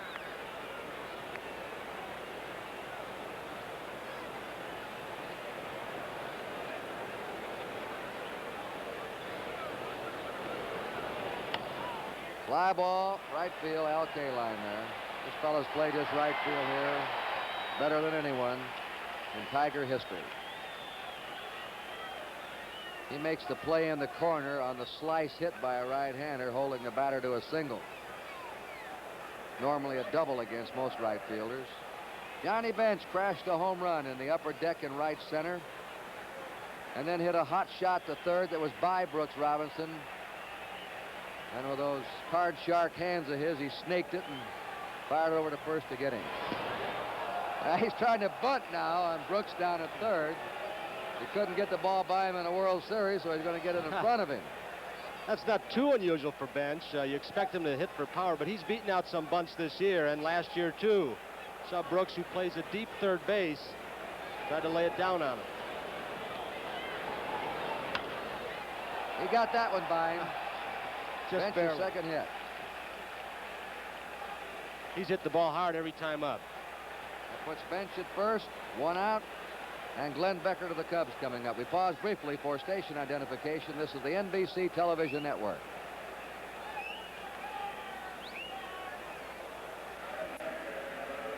Six to 3, American League leading on our NBC scoreboard.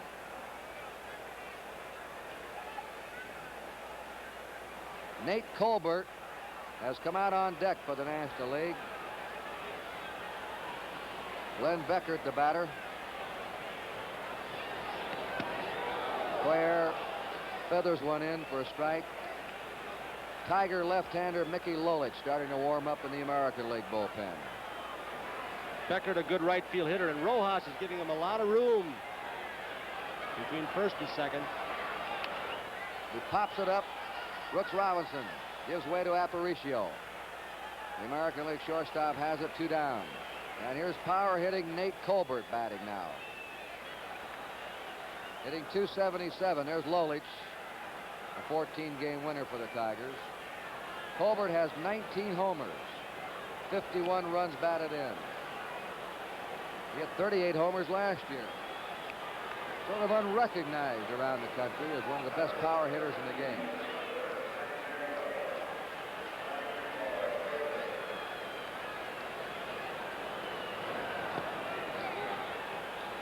Pinch hitter Colbert takes a strike.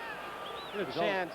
Let's take a look at his hands and the position of that bat. He's got the bat actually resting on his shoulder in a parallel position to the ground. Very unusual. 1 strike to him.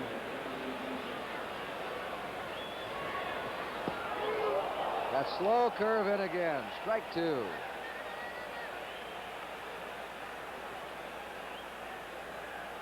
Willie Davis on deck. 2 down for the National League. Johnny Bench at first.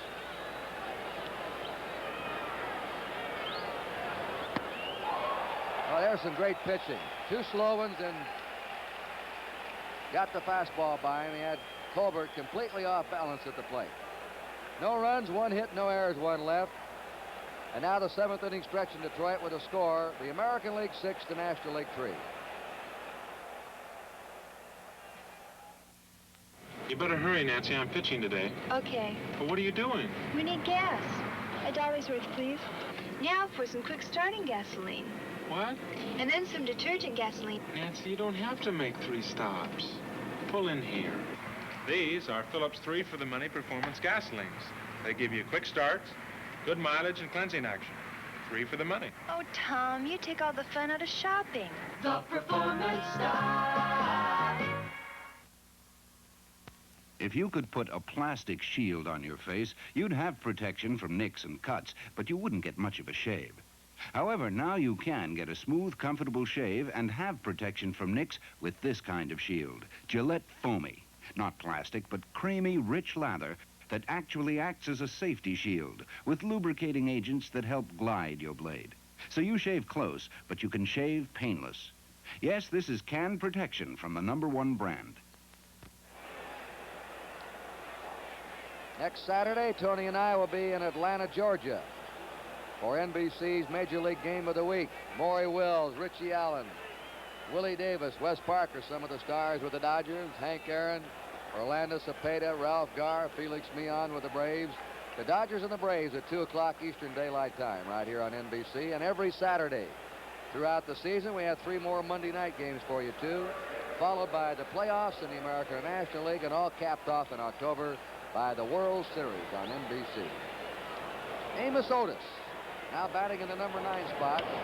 It's a fly ball to left field. Willie Stargell will be camped under. 1 down. Don Wilson is the new pitcher for the National League.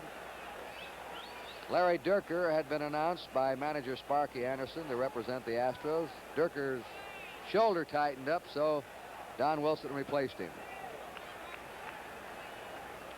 Now Cookie Rojas is up for the first time, replacing Rod Carew. Rojas hits a foul ball down the left field line. What a job he and Otis have done for the vastly improved Kansas City Royals this year. Rojas having his greatest season, is batting .315, 6 homers, 39 RBIs. Hits a fly ball, shallow right. Clemente coming on. He makes basket catches like Mays. 2 down. Don Buford is now coming out.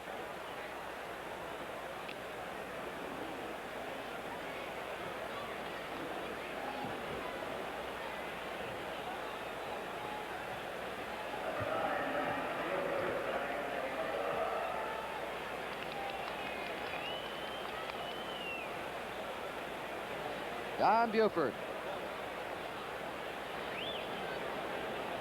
Switch hitter. He has more power left than he does right. 2 down. Nobody on, last of the 7th. The American League leading 6-3. Ball 1 to Buford. Former football star at the University of Southern California.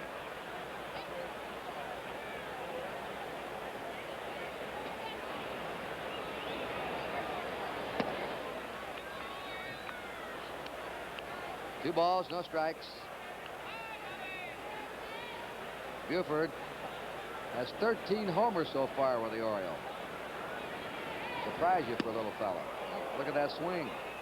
2-1 to him. Tremendous eye. He gets on base, gets the bases on balls. Has learned to play the left field, too.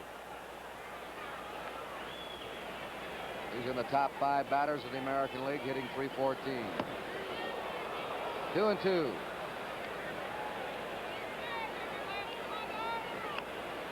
Four pitchers in Major League history have hit home runs in games in which they pitched a no-hitter.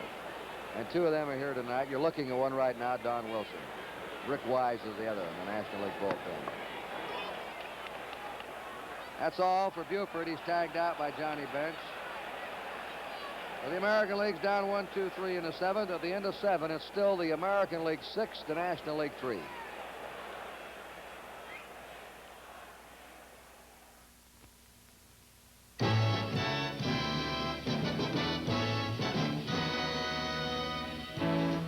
When you fish for tuna, you watch, you wait, and you make ready.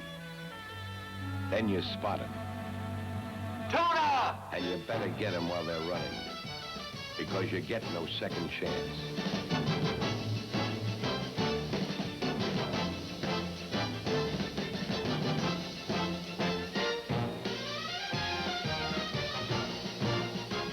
All the gusto in the world's out there. And now is the time to get it. You only get one crack at life, so you look for all the gusto you can. The life you live, the work you do, even in the beer you drink. When you're out of Schlitz, you're out of beer.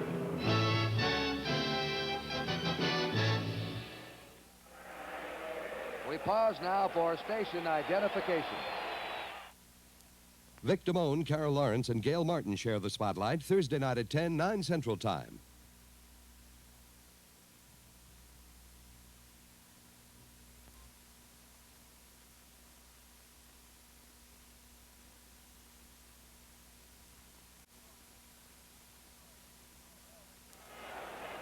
Mickey Lolich, the Tiger World Series hero over the Cardinals in '68, enjoying his best year this year with 14 wins and 6 losses, an earned run average of 2.96.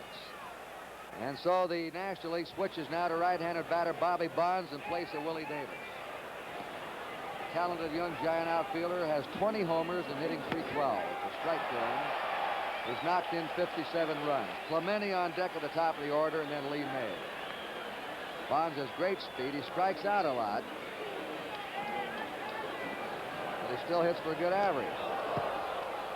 1-1 to him. Lolich was another one that had Earl Weaver in his doghouse. Lolich said, I got mad at the fella when he said I was fat. Lolich has trimmed down this year. He's had a little bit of stomach on him a couple of years ago, like Sonny Jurgensen. Strike 2, 1 and 2. Earl Weaver said, I'd never said he was fat because I'm fat myself. I'd never say that about anybody.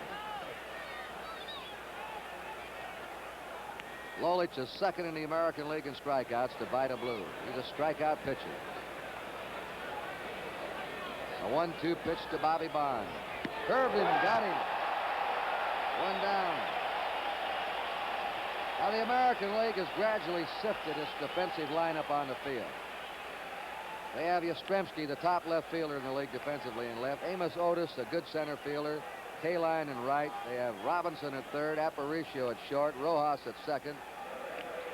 Killebrew isn't the top defensive first baseman in the American League. Defensively, George Scott is, but he's not here tonight. Killebrew's at first, and Thurman Munson has gone behind the plate. So with a 3-run lead now, they're going to try and hold it with Lolich and their best defensive players. 1 out, nobody on. Clemente struck out his first time. He placed inside to him for a ball. Hank Aaron in the 4th inning. Lolich has surprised a couple of these National League hitters. He surprised Bonds on the called 3rd strike with that good sharp breaking curve, and he looked like he just surprised Roberto Clemente with a pretty hard fastball. 1 ball, no strikes. At the knees, 1-1. He won the 3 games for the Tigers when they beat the Cardinals, and he beat Bob Gibson in that dramatic 7th game at St. Louis. Pitching on 2 days rest. The 1-1 pitch. Let up high. Ball 2, 2-1. Clemente looked like he turned to Frank Umont, the plate umpire, and saying, yeah, let him get that one down in the strike zone. It looked like he was fooled much on the changeup. On deck is Lee May. Same pitch and high, ball 3. Clemente said, why wasn't that in the strike zone? I'd like to have that one. 1 out, nobody on. Clemente had 10 hits in a doubleheader last August against the Dodgers. A lot of hits in one day. 3-1 to him. It's a high fly into deep right center. Amos Otis way back. That one's going, and it is gone. Almost in the same spot as Johnny Bench's in the upper deck in right center. I've never seen so many long drives to the opposite field by right-handed batters that we've had in this game. That's another tremendous shot for a right-hander. 450, 460. Here's that Clemente swing once again. Look at that bat stay back. Cock. Now a trademark. Hitting off the front foot. Look at that right foot, the rear foot, a foot off the ground, something that is not advisable as a hitter. But don't tell that to Clemente or Hank Aaron. Lee May, a ball to him. 6 home runs tonight, ladies and gentlemen. This All-Star game ties an All-Star game record. 3 by each team. Bench, Aaron, and Clemente for the National League. To the box. Lolich, the first, 2 down. Ron Sano now is coming out to bat for Joe Torre. Sano of the Cubs, another strong right-handed batter. And all 3 National League homers were hit to the opposite field in the upper deck, with Bench and Clemente hitting him in right center well up in the upper deck. Frank Robinson homered to right for the American League. To right. Jim Perry and Wilbur Wood warming up. Just saw them.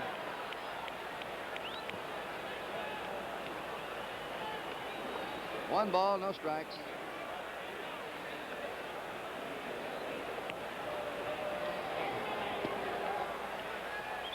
One and one. If you joined us late, the longest home run tonight has been by Reggie Jackson. Hit the light transformer up on the roof in right field, right center. Sano has 15 homers this year. A ball to him. Batting .288.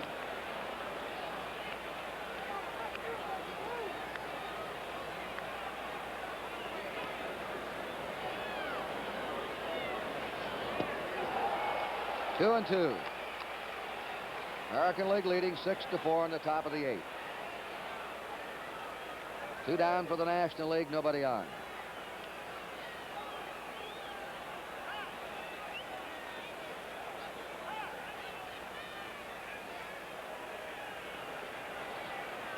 Willie Stargell up next as Sano does something.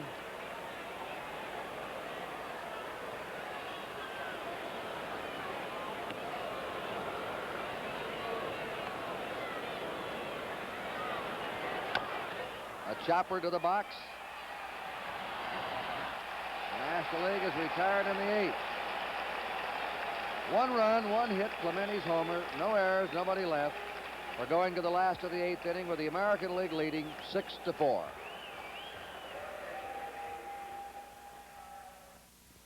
You know, Louise, you would have looked great in a bikini a couple of years ago. But not that you'd look bad now. Time to get back into things. Eat smart at every meal, starting with breakfast. Kellogg's Special K breakfast is less than 240 calories, 99% fat-free, loaded with protein, and delicious. Let the Special K breakfast help you get back into things. Hi, you beautiful. Where have you been all my life? Happily married.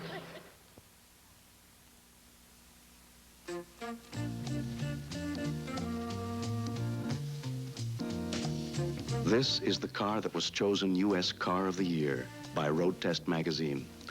It's the 1971 Plymouth Satellite, a totally new automotive design. Built and engineered with extra care. Plymouth Satellite, the U.S. car of the year, the buy of the year. That's Chrysler Plymouth coming through. Arnold Palmer and Jack Nicklaus will be defending their title against such team of golfers as Lee Trevino and Howie Johnson, Bruce Crampton and Orville Moody, Gene Littler and Ken Still, George Archer and Bobby Nichols, Gardner Dickinson and Sam Snead. See the final 2 rounds on Saturday, July 31st from 5 to 6 Eastern Daylight Time, and on Sunday from 4:30 to 6 from the Laurel Valley Golf Club on NBC. National Team Championship Golf. All right, we've got some more changes now. Pete Rose has gone to right field for the National League. That's Earl Weaver out checking the batting order. Bobby Bonds goes to center field. Felix Mion to second base. And Ron Santo to third. 4 more changes for the National League. They've really shuffled their lineup tonight. Carl Yastrzemski leading off for the American League in the last of the 8th. He's gone hitless in 3 times. Facing Don Wilson, working on his 2nd inning. He breezed through the 7th.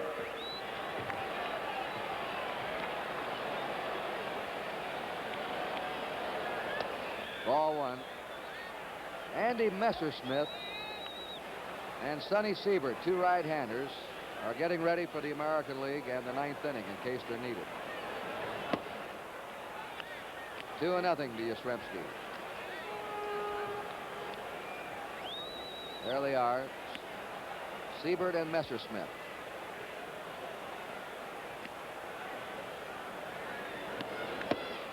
Three and nothing to Yastrzemski.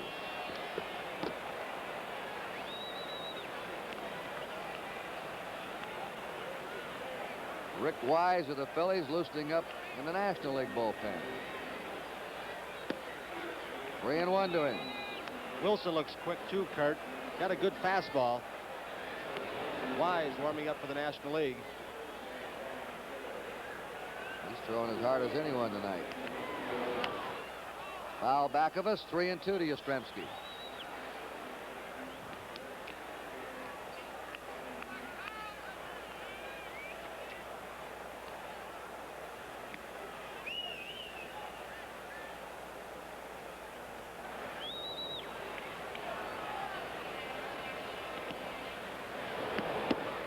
Ball 4, Yastrzemski's on.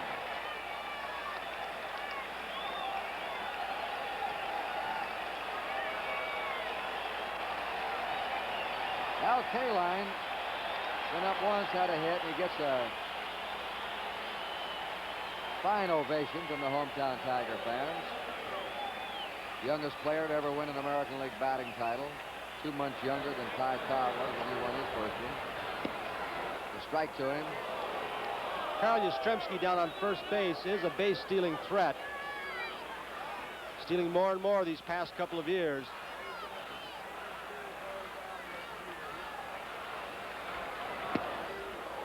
Right by him, 2 strikes. 6-4, the American League ahead, last of the 8th inning.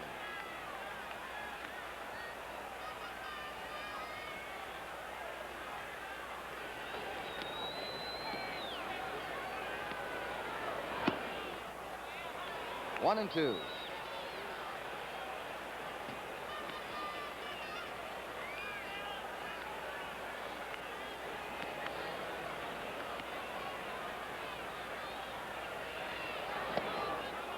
Count goes 2-2 to Kaline. Armin Killebrew due up behind him.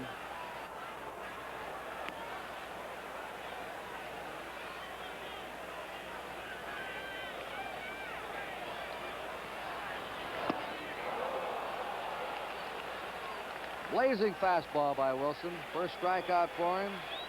Killebrew had a 2-run homer to left in the 6th inning. And right now is the margin in this game.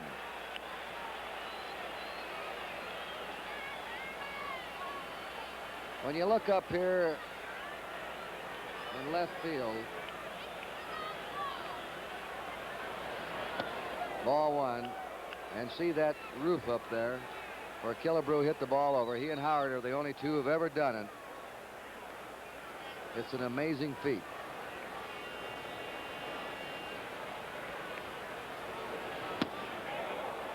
1-1. And also, you remember the batters like Jimmy Fox and Hank Greenberg couldn't do it. A lot of big right-handers. But this man is one of the two in the history of this ballpark to do it. 2-1. Kurt, they talk about the longest home run ever, and I guess that'll be a constant debate, but they say Babe Ruth hit one in this park that traveled, and it was measured 625 feet. Boy. 2-1 pitch. Down to third baseman Sano. For one, over to first. They've got the double play. Sano, Demian, DeMay. And now we're going to the top of the ninth inning and the last chance for the National League. There were no runs, no hits, nobody left. At the end of 8, it's the American 6, the National League 4.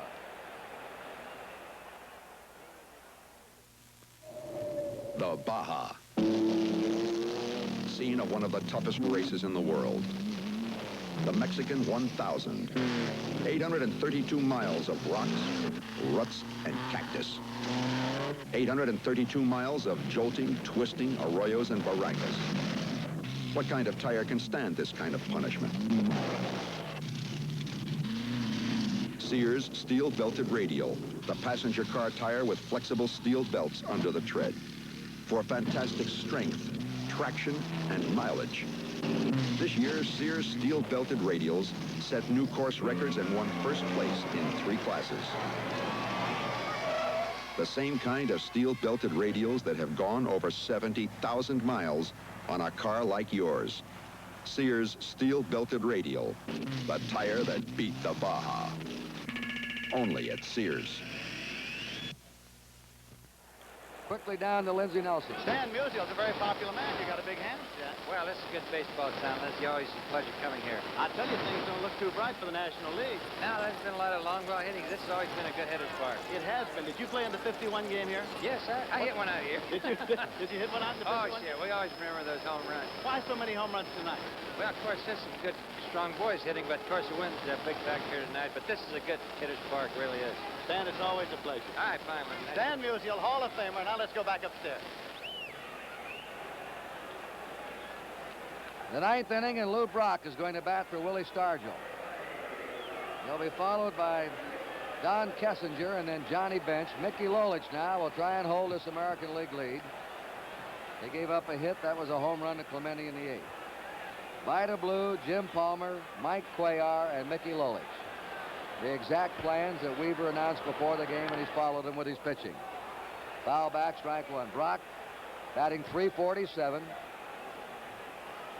He is third in the league in batting. And, of course, an outstanding base runner.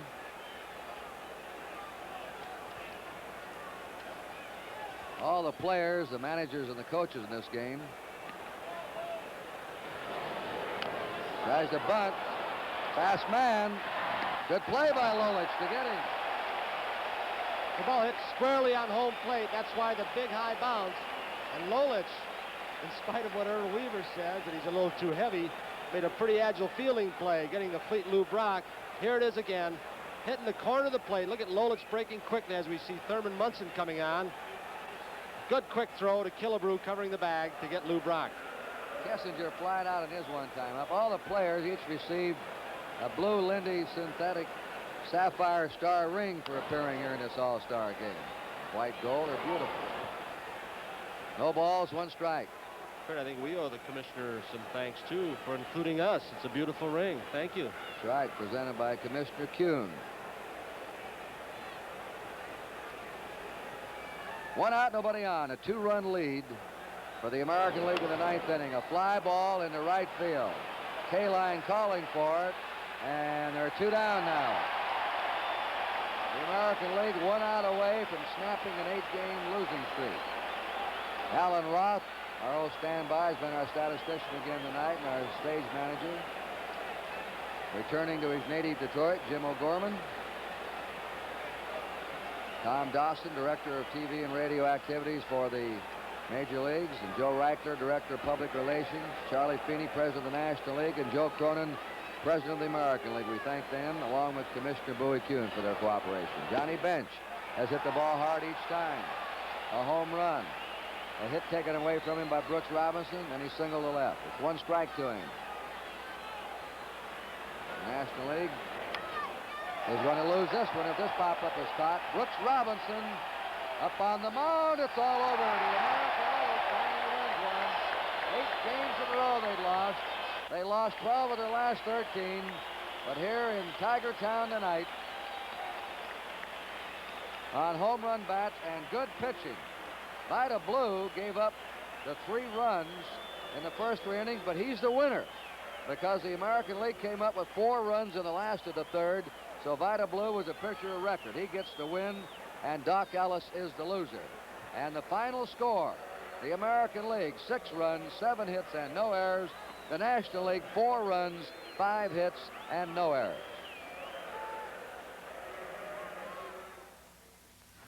Does my antiperspirant keep me dry? Sometimes yes, sometimes no. More times no. If your antiperspirant doesn't do what you hired it to, fire yours and hire ours. Right Guard antiperspirant. Get the drying agent that really helps keep you dry. Stop.